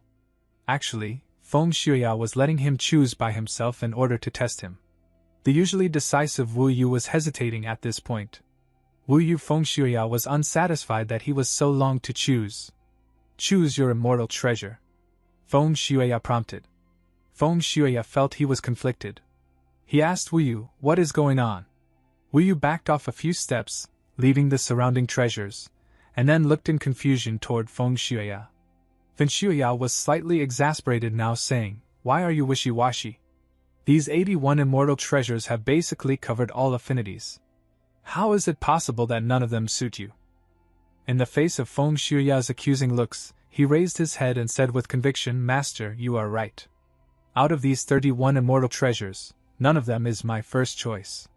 Wu Yu then said that I would like to have a staff as my first treasure. When these last words were uttered, everyone felt like they had just been slapped. Su Yanli chewed her lip, evidently worried for Wu Yu. She knew Feng Xiuya's temper. Wu Yu had actually asked for a staff. Luckily Feng Xiuya was quite calm. Perhaps because he was in a great mood. Feng Xiuya looked around and said, I don't have that kind of immortal treasure. He felt embarrassed. At this moment, Elder Mu Ge hurriedly leaped up and said, Sect leader, I have a demon-subduing staff, which is hidden on my mountain. Its body is gold and made out of red hard gold. It weighs 1,500 kilograms. Mu Ge, you can take any sword in exchange for the staff from my collection. Elder Mu Ge brought out the demon-subduing staff. It was as majestic as it can be. At this moment, Wu Yu's attention was only focused on the demon-subduing staff. He was already hyped and could not care about what they were saying. He was really excited holding the demon-subduing staff. Now all that is left for him is to go back to Capital Wu and get his